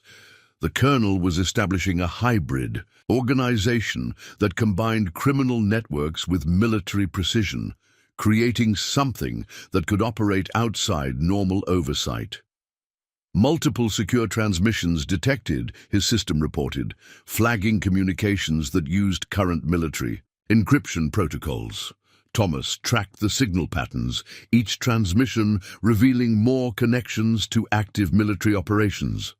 Harrison wasn't just coordinating local activities, he was establishing links to a nationwide network of similar installations. The transformation of the Red River Gang accelerated under Harrison's supervision. Professional contractors began integrating military-grade equipment and tactics into the gang's operations, while senior members received specialized training in command and control procedures. Through his surveillance network, Thomas observed how Harrison was creating a sophisticated hierarchy that merged criminal organizations with private military capabilities. "This goes deeper than we thought," Martinez warned during a secure update. "Harrison's not just running private security operations, he's building infrastructure for something bigger, a parallel military force that can operate without official oversight." Thomas processed this assessment while maintaining his cover of mounting anxiety, aware that multiple surveillance teams were still monitoring his reactions. Harrison's presence triggered increased activity throughout Sweetwater Valley. New equipment arrived at the warehouse, including sophisticated command and control systems that matched current military specifications. More concerning was the installation of specialized communication gear that could coordinate operations across multiple states while maintaining perfect operational security. Through carefully positioned surveillance devices, Thomas monitored Harrison's meetings with senior contractors and gang leadership. The colonel's briefings revealed expertise in classified military operations, his instructions focusing on establishing control measures that could be rapidly implemented across civilian populations. Each session exposed more about their true capabilities and intentions. "They're not just creating a security force," Caroline reported after observing another convoy of equipment arriving at the warehouse. "Harrison's building something that can challenge official authority, operate independently of normal military command structures." Thomas reviewed this intelligence while appearing to struggle under increasing pressure, each nervous movement carefully calculated to encourage their escalation. The colonel's operation showed sophisticated coordination between multiple elements. Professional contractors provided military expertise and tactical capabilities, while the gang's criminal networks offered deniability and local control. Harrison had created a hybrid force that combined the best elements of both organizations, all guided by his special operations experience. "Satellite shows similar patterns at other locations," Martinez updated. "Harrison's establishing regional commands, each centered on transformed criminal organizations supported by professional operators. They're creating a parallel military structure hidden in plain sight." Thomas tracked these developments through his surveillance network, each piece of intelligence revealing more about their opponent's true capabilities. Harrison's presence also brought new scrutiny of Thomas's activities. The colonel recognized patterns in Wells's investigation that suggested more than simple financial crimes. Through hidden microphones, Thomas caught discussions about advanced counter-surveillance measures and professional opposition that indicated they were beginning to suspect his simple farmer facade concealed something more sophisticated. The command structure continued evolving under Harrison's guidance. Professional operators established secure communication protocols, while gang members received training in military-style hierarchy and discipline. Through his surveillance systems, Thomas observed how the colonel was transforming a local criminal organization into something that could operate with military precision while maintaining perfect deniability. As evening approached, Thomas reviewed the intelligence gathered during Harrison's inspection. The colonel's presence had revealed the true nature of their operation, not just a criminal enterprise with military support, but the prototype for a private military force that could operate without official oversight or accountability. Each procedure they established, each system they installed, provided evidence of something unprecedented being created in Sweetwater Valley. Through his command center's monitors, Thomas watched Harrison depart the warehouse, leaving behind an organization transformed by his expertise and connections. The colonel's visit had exposed the sophisticated command structure being established, revealing links to active military operations that shouldn't exist in the private sector. But more importantly, it had confirmed Thomas's suspicions about their true intentions, creating a force that could operate with military precision while maintaining the deniability of criminal organizations. The sun set over Sweetwater Valley as Thomas compiled his findings on Harrison's operation. Every procedure the colonel established, every system he integrated, revealed more about their capabilities and connections. They thought they were creating perfect operational security. Instead, they were providing evidence of how private military contractors were establishing parallel command structures on American soil, their activities documented by surveillance systems they hadn't detected. The pressure reached new levels as Colonel Harrison's strategies began taking effect throughout Sweetwater Valley. Thomas observed through his surveillance network as multiple forms of pressure converged, each carefully designed to isolate and contain what they perceived as a potential threat to their operation. Wells's investigation accelerated, her team now operating with renewed urgency following Harrison's visit. They expanded their financial audit, freezing additional accounts, and scrutinizing every transaction Thomas had made since arriving in Sweetwater Valley.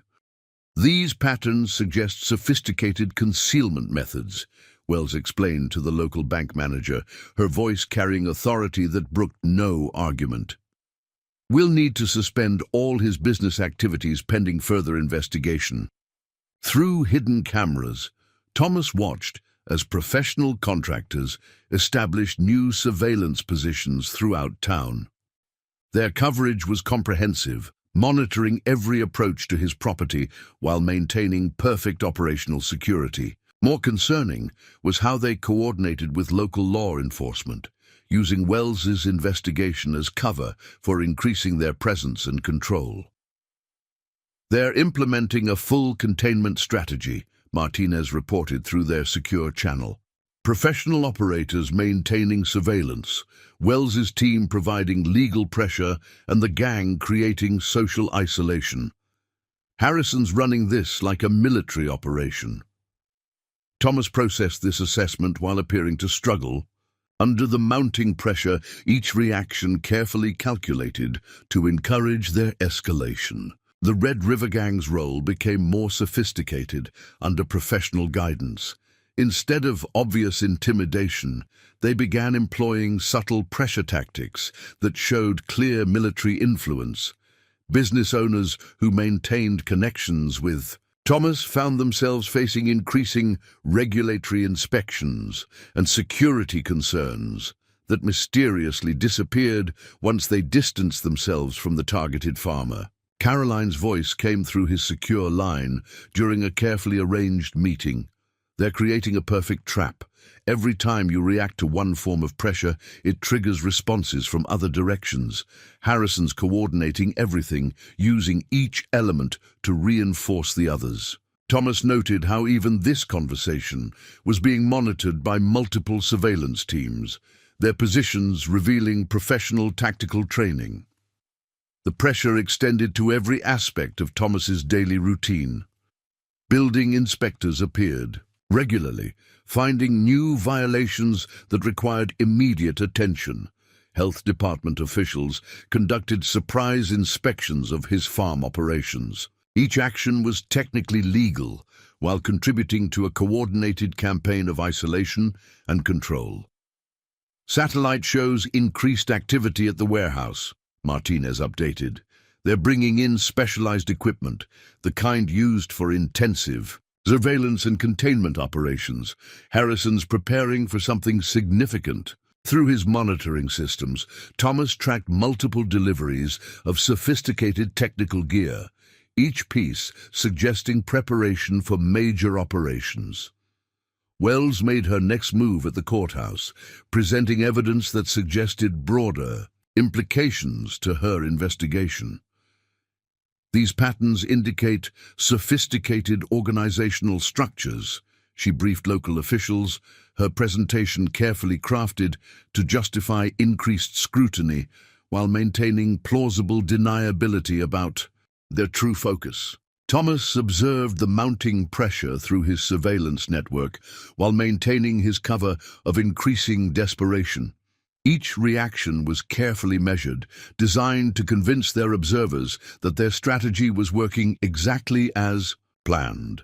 But beneath his anxious farmer facade, he continued gathering intelligence on their expanding operation. "They're establishing complete coverage," Caroline reported during another secured conversation. Professional operators coordinating with local authorities, Wells's team providing official cover, and the gang maintaining physical pressure. Harrison's created perfect synergy between different elements. Thomas noted how this conversation was being monitored by at least 3 surveillance teams, their positions showing military-grade tactical awareness. The pressure continued mounting as Harrison's strategy unfolded. Thomas's suppliers found their own businesses facing increasing scrutiny. His customers discovered mysterious problems with their accounts, and even casual contacts reported subtle pressure to avoid association with the targeted farmer. Each action was coordinated through sophisticated communication networks that his surveillance systems continued monitoring. "Multiple teams deploying," Martinez warned through their secure channel. "They're establishing a complete containment grid around your property. Professional operators, technical surveillance, and rapid response capabilities. Harrison's preparing for major operations."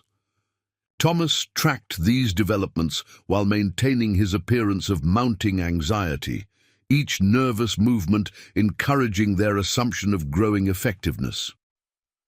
Through carefully concealed cameras, Thomas observed how Harrison's different elements coordinated their activities. Professional contractors maintained sophisticated surveillance, Wells's team provided legal pressure, and the gang created social isolation, all working together with military precision. Their operation showed perfect integration between different capabilities, each supporting the others while maintaining complete deniability. As evening approached, Thomas reviewed the day's intelligence through his hidden command center. Harrison's strategy was sophisticated, using multiple forms of pressure to create perfect containment while gathering intelligence about their target's capabilities. Each element of their operation revealed more about their professional expertise and military connections. The sun set over Sweetwater Valley as Thomas compiled his findings on their mounting pressure campaign. Every action they took, every system they employed, provided evidence of how private military contractors operated under civilian cover. They thought they were creating perfect containment. Instead, they were revealing exactly how sophisticated private military forces could operate on American soil, their activities documented by surveillance systems they hadn't detected. The full scope of Harrison's control systems became apparent during the second day of demonstrations. Thomas's surveillance network detected the activation of sophisticated electronic warfare equipment throughout Sweetwater Valley, creating an integrated grid of monitoring and control capabilities that matched current military specifications. The observers showed particular interest in how effectively civilian infrastructure had been adapted for military-grade operations. Through carefully concealed monitoring devices, Thomas tracked multiple technical teams implementing advanced control measures across the region. Their equipment included surveillance systems that could track movement and communications throughout the entire area while maintaining perfect operational security. More concerning was the integration of specialized jamming equipment designed to neutralize any potential counter-surveillance efforts. They're establishing complete spectrum dominance, Martinez reported through their secure channel. Electronic warfare, communications control, surveillance integration, everything needed for perfect population control without visible military presence. Thomas observed these implementations through his hidden systems, each activation revealing more about their sophisticated capabilities and military connections. The control systems demonstrated perfect coordination between different operational elements. Professional contractors maintained tactical positions throughout Sweetwater Valley, their movements synchronized through advanced communication networks that Thomas continued monitoring. Wells's team provided official cover for the installation of monitoring equipment, while the Red River Gang's activities demonstrated how effectively local forces could be integrated into military-grade operations. Harrison's briefings to the observers revealed the sophisticated nature of their control measures. Through concealed microphones, Thomas captured detailed discussions of adaptive response protocols and civilian compliance systems that suggested preparation for widespread implementation.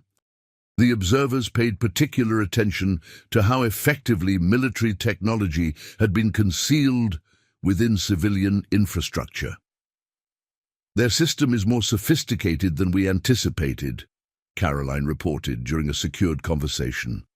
"They're not just monitoring movement and communications, they're creating infrastructure for complete population control that can be activated instantly while maintaining perfect deniability." Thomas processed this assessment while maintaining his cover of mounting pressure, each reaction carefully calculated to encourage their escalation. The control system showed unprecedented integration between different operational elements. Professional operators demonstrated advanced tactical capabilities, their equipment matching current military specifications. Technical teams showcased sophisticated surveillance systems, while Wells's investigation provided perfect cover for expanding their control measures throughout the region. Through his monitoring network, Thomas observed how Harrison coordinated different aspects of their operation. Each element supported the others, creating a comprehensive system for establishing and maintaining control while preserving complete deniability. More concerning was how effectively they had adapted military technology for civilian application, their systems showing capabilities that shouldn't exist outside official channels. Satellite confirms implementation of similar systems at other locations, Martinez updated. They're creating a network that can establish immediate control across multiple regions. Harrison's developed something that combines military capabilities with perfect civilian cover. Thomas analyzed these developments while maintaining his appearance of increasing isolation, each nervous movement encouraging their assumption of operational security.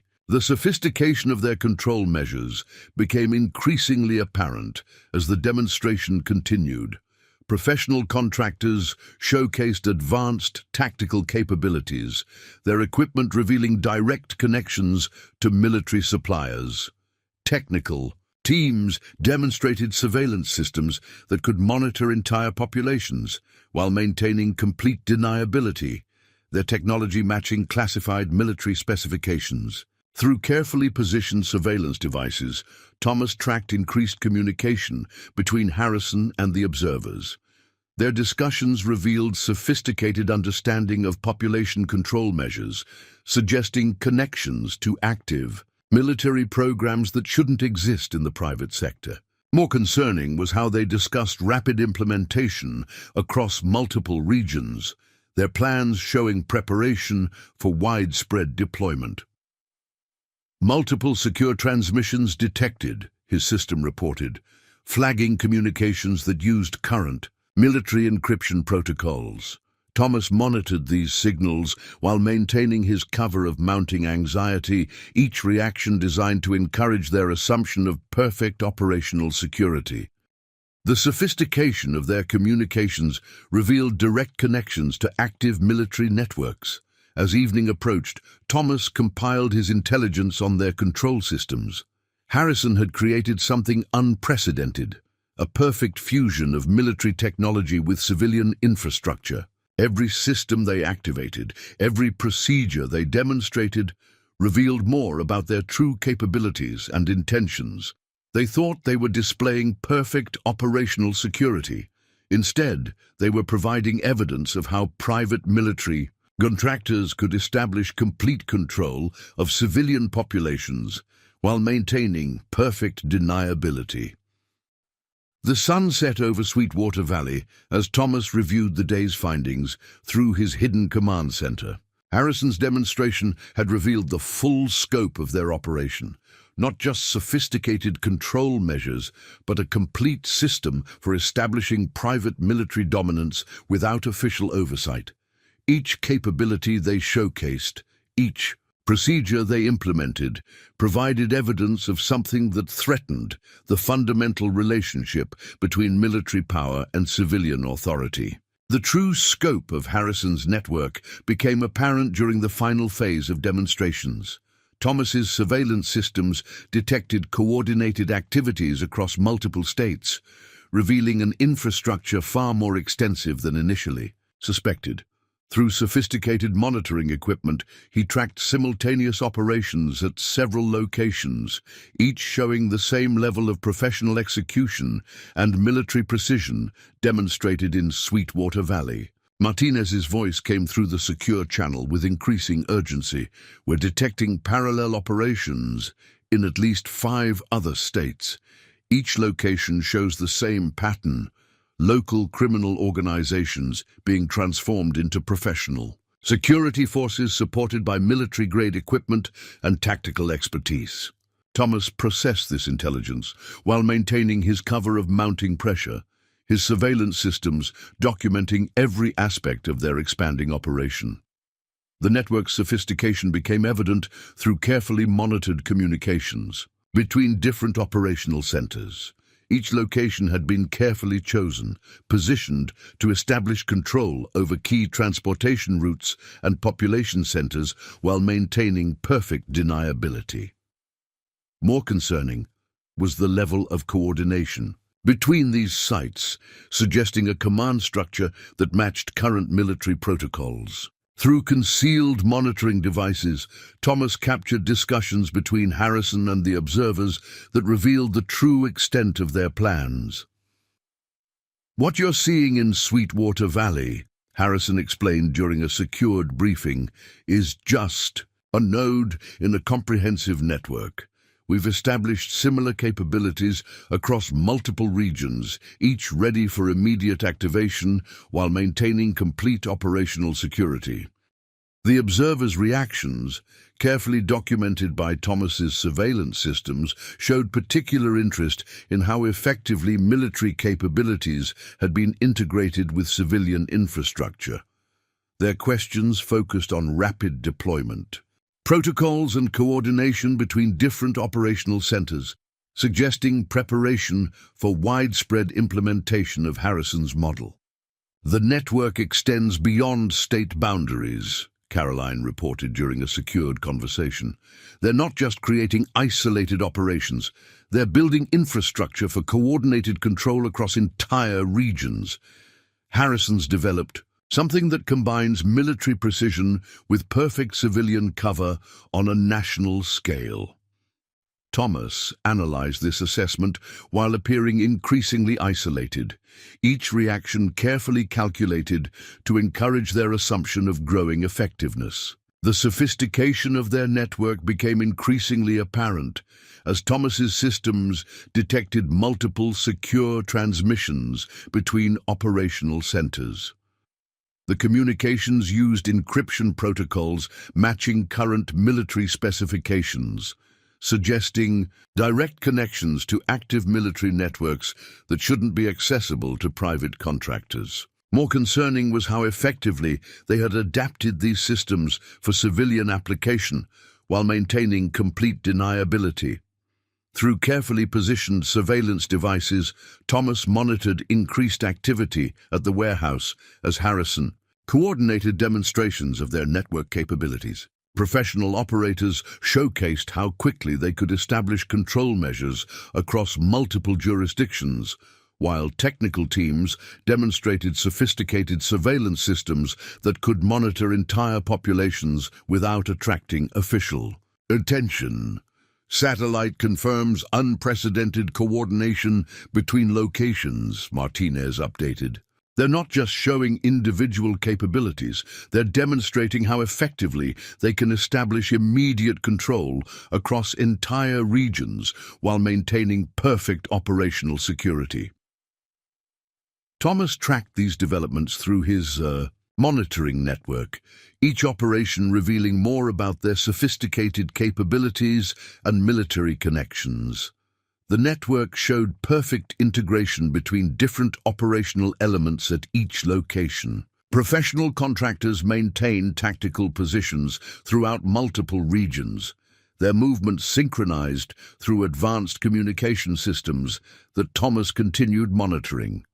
Legal teams provided official cover for expanding their control measures, while local criminal organizations demonstrated how effectively they could be transformed into professional security forces. Through his surveillance systems, Thomas detected new patterns in the network's activities.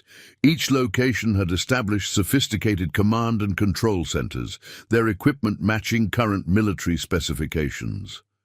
More concerning was how effectively they had integrated these capabilities with civilian infrastructure, creating systems for population control that could be activated instantly while maintaining perfect deniability. As evening approached, Thomas compiled his intelligence on their network operations.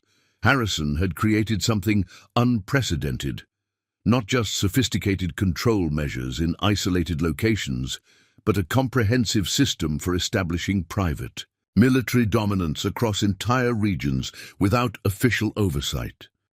Every capability they demonstrated, every procedure they implemented, revealed more about their true intentions and connections. The sun set over Sweetwater Valley as Thomas reviewed the day's findings through his hidden command center. The observer's presence had revealed the full scope of Harrison's operation, not just a local security force, but a nationwide network capable of establishing immediate control over civilian populations while maintaining perfect deniability. Each element they showcased, each system they demonstrated, provided evidence of something that threatened the fundamental relationship between military power and civilian authority on a national scale.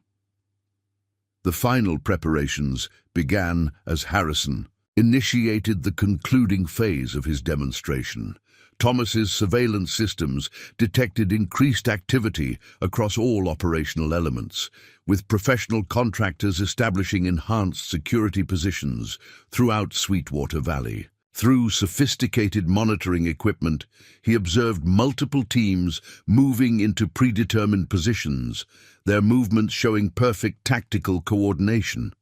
Martinez provided critical intelligence through their secure channel. All teams are converging on final positions. Harrison's preparing for a comprehensive demonstration of their control capabilities. Technical teams are activating advanced surveillance systems across the entire region. Thomas processed this information while maintaining his carefully crafted appearance of mounting pressure, each reaction designed to encourage their escalation. The sophistication of their preparations became evident through carefully monitored communications. Harrison's teams implemented multiple layers of security, each designed to demonstrate perfect control while maintaining complete deniability. More concerning was the activation of specialized equipment that matched current military specifications, suggesting direct connections to classified programs. Through concealed surveillance devices, Thomas captured detailed discussions between Harrison and the observers about their final demonstration plans. "Tomorrow's operation will showcase our complete capabilities," Harrison explained during a secured briefing. "Full spectrum dominance, perfect coordination between all elements, and immediate control of the entire area, all while maintaining perfect operational security." Wells's team intensified their investigation, providing official cover for the deployment of additional surveillance equipment throughout the region. Their activities created a legitimate framework for increased security measures, while professional contractors established sophisticated control points that could be activated instantly.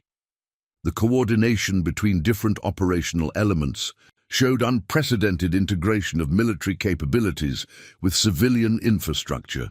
"They're establishing complete coverage," Caroline reported during a secured conversation. Multiple teams deploying throughout the area, each positioned to demonstrate immediate control capabilities. Harrison's preparing to show their observers exactly how effectively they can dominate civilian populations while maintaining perfect deniability. Thomas analyzed this assessment while appearing increasingly isolated, each reaction carefully calculated to reinforce their assumptions. The preparations revealed sophisticated coordination between different operational centers. Thomas's monitoring systems detected increased secure communications between Sweetwater Valley and other locations in their network, suggesting preparation for synchronized demonstrations across multiple regions. The level of coordination matched current military protocols, indicating direct connections to active command structures. Through carefully positioned surveillance devices, Thomas tracked the final positioning of Harrison's teams. Professional operators established tactical positions throughout the area, their movements synchronized through advanced communication systems that continued providing intelligence to Thomas's hidden command center. Technical teams activated sophisticated control measures, while the Red River Gang demonstrated their transformation into an effective security force. "Satellite confirms unprecedented activity at all locations," Martinez updated. "They're not just preparing for local operations. They're demonstrating how quickly they can establish complete control across entire regions while maintaining perfect operational security." Thomas monitored these developments through his surveillance network, each movement revealing more about their sophisticated capabilities and military connections. The preparations showed perfect integration between different operational elements. Professional contractors maintained tactical positions throughout Sweetwater Valley, their activities coordinated through advanced communication networks that Thomas continued monitoring. Legal teams provided official cover for expanded security measures, while local forces demonstrated how effectively they could support military-grade operations. Through his monitoring systems, Thomas detected new patterns in their final preparations. Each team implemented sophisticated protocols matching current military specifications, their activities revealing direct connections to classified programs. More concerning was how effectively they had adapted these capabilities for civilian application, creating systems for immediate population control that could be activated while maintaining perfect deniability. As evening approached, Thomas compiled his intelligence on their final preparations. Harrison had positioned every element of their operation perfectly, creating a comprehensive demonstration of how private military contractors could establish complete control of civilian populations without official oversight. Each capability They prepared to showcase every system they planned to activate, provided evidence of something unprecedented in its implications. The sun set over Sweetwater Valley as Thomas reviewed the day's findings through his hidden command center. Harrison's final preparations had revealed the full scope of their intentions, not just sophisticated control measures, but a complete system for establishing immediate military dominance while maintaining perfect civilian cover. Each element they positioned, each system they prepared to demonstrate, threatened the fundamental relationship between military power and civilian authority. The moment of revelation began precisely as Harrison initiated his final demonstration. Thomas's surveillance systems tracked multiple teams moving into position throughout Sweetwater Valley, their movements displaying the perfect tactical coordination that had become their hallmark. Through sophisticated monitoring equipment, he observed as Harrison prepared to showcase the full capabilities of their transformed organization to the assembled observers. What Harrison didn't realize was that every movement, every communication, every demonstration of their sophisticated capabilities was being simultaneously transmitted to carefully positioned recipients across multiple federal agencies. Thomas's 5 years of patience had positioned him perfectly for this moment, his surveillance network documenting every aspect of their operation with unimpeachable precision. Martinez's voice came through the secure channel with quiet confidence. All federal response teams are in position. Every transmission is being received and documented. The moment Harrison activates his systems for the demonstration, we'll have concrete evidence of unauthorized military operations on American soil. Thomas maintained his careful facade of mounting pressure while monitoring the operation through multiple feeds. The sophistication of Harrison's demonstration worked against him as he initiated their final display of capabilities. Each system they activated, every protocol they implemented, provided perfect documentation of how private military contractors had integrated classified technology with civilian infrastructure. More damaging were the secure communications Thomas's systems intercepted, revealing direct connections to active military networks that shouldn't exist in the private sector. Through concealed surveillance devices, Thomas captured Harrison's presentation to the observers. What you're seeing today represents a complete transformation of civilian security operations, Harrison explained, unaware that his words were being transmitted directly to federal oversight committees. Perfect integration of military capabilities with civilian infrastructure, all while maintaining complete deniability. The observers' reactions showed increasing concern as they realized the implications of what Harrison had created. Their questions focused on operational security and potential oversight, revealing connections to military commands that suggested widespread corruption within official channels. Thomas's systems documented every word, every reaction, building an irrefutable case against not just Harrison's operation, but the entire network that supported it. Federal teams are tracking multiple targets, Caroline reported through their secure channel. Every contractor, every military connection, every civilian facilitator, they're all being identified and documented. Harrison's demonstration is exposing his entire network. Thomas processed this information while appearing increasingly isolated, each reaction carefully calculated to encourage their continued revelations. The sophistication of their operation became their greatest vulnerability as Harrison showcased their capabilities. Professional contractors demonstrated advanced tactical procedures, their movements revealing direct connections to classified military training programs. Technical teams activated sophisticated surveillance systems, each piece of equipment providing evidence of unauthorized access to military technology. Through carefully positioned monitoring devices, Thomas tracked increased communication between Harrison's command center and other locations in their network.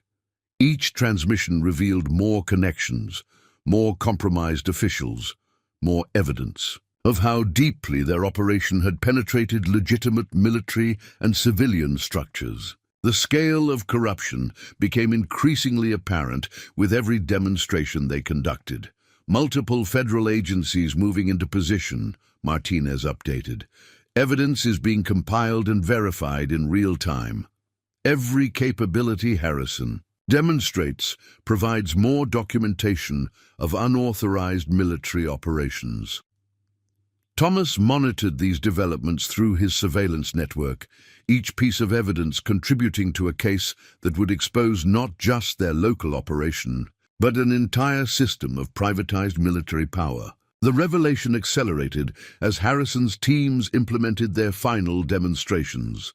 Professional operators showcased advanced tactical capabilities, their equipment and procedures revealing direct connections to classified military programs. Wells's team provided official cover for their activities, unaware that their legitimate authority was being used to document an unprecedented breach of military security protocols.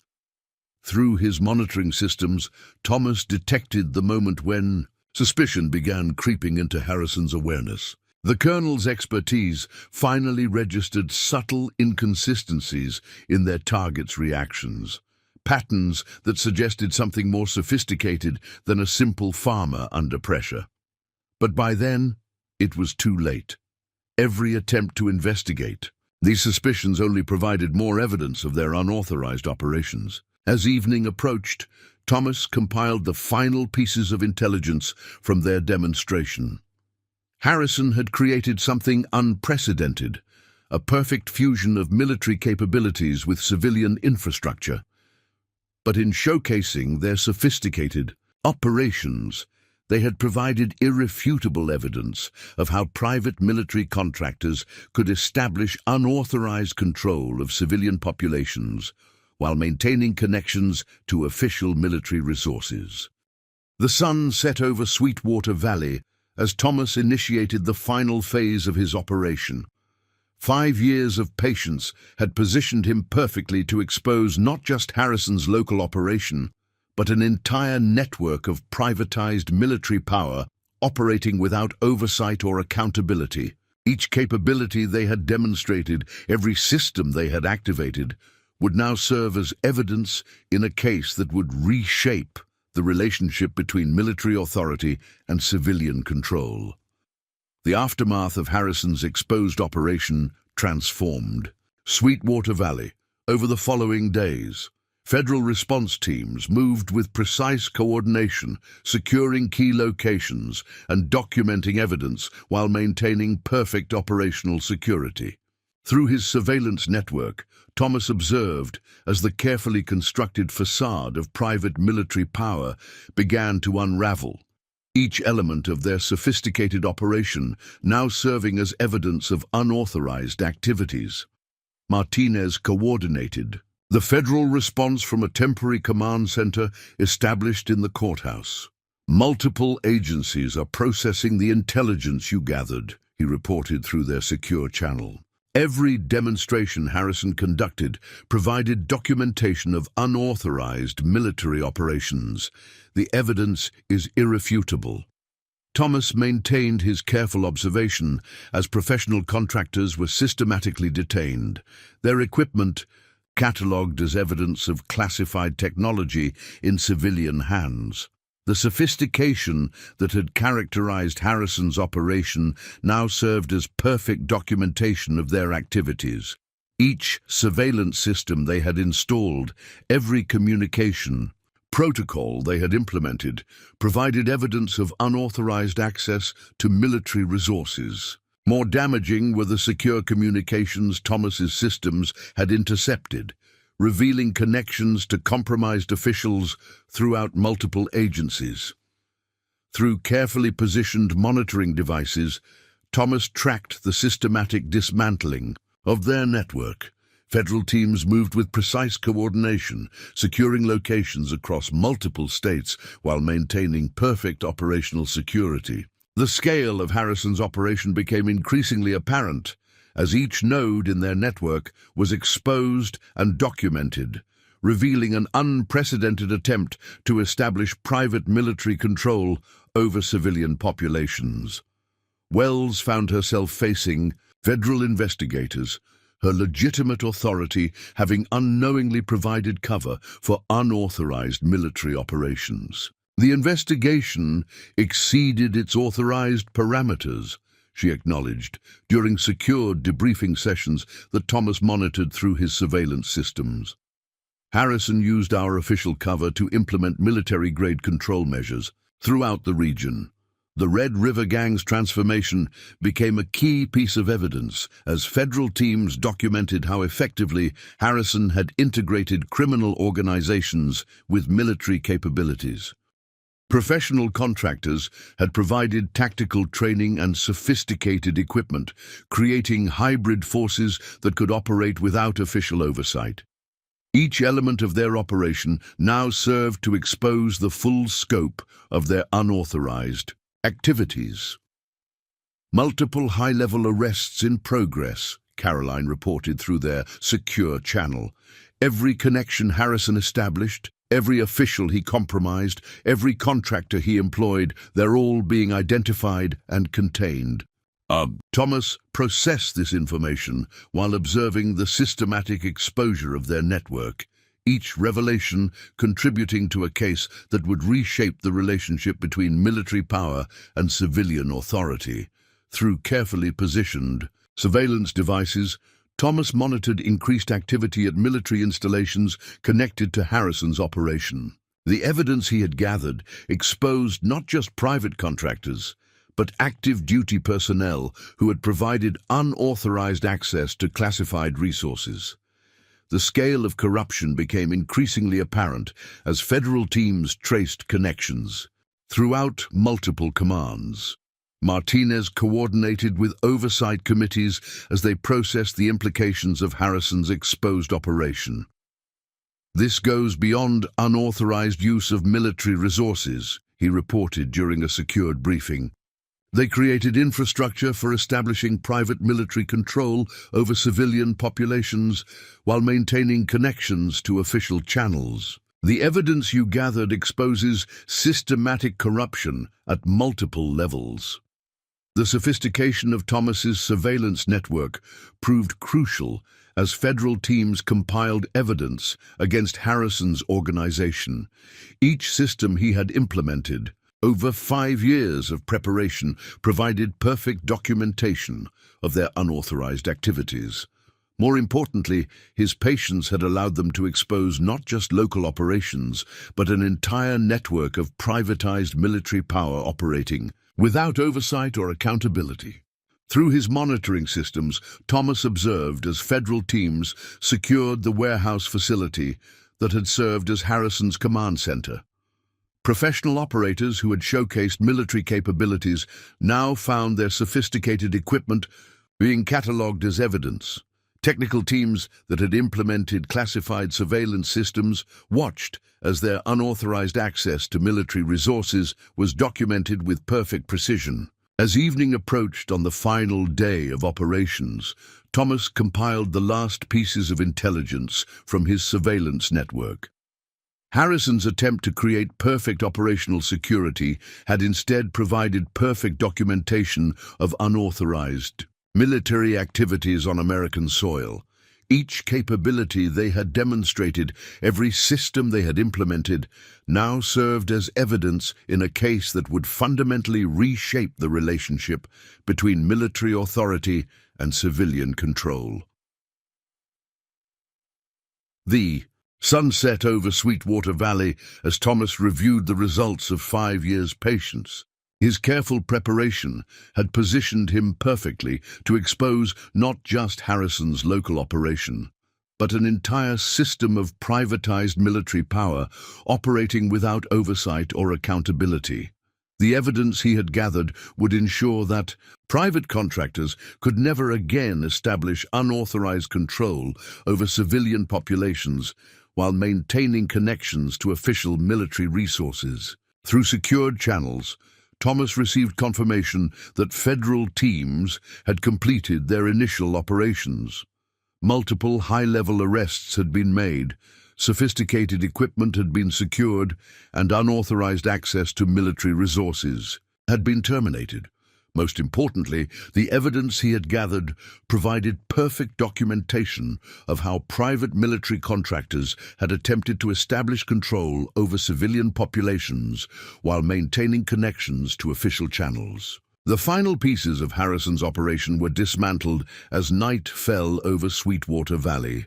Thomas's 5 years of careful preparation had exposed not just local criminal activities, but an unprecedented attempt to establish private military control without oversight or accountability.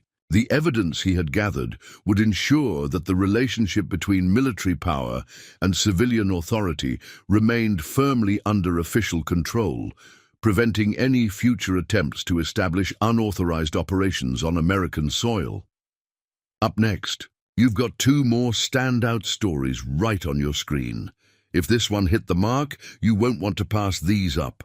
Just click and check them out, and don't forget to subscribe and turn on the notification bell so you don't miss any upload from us.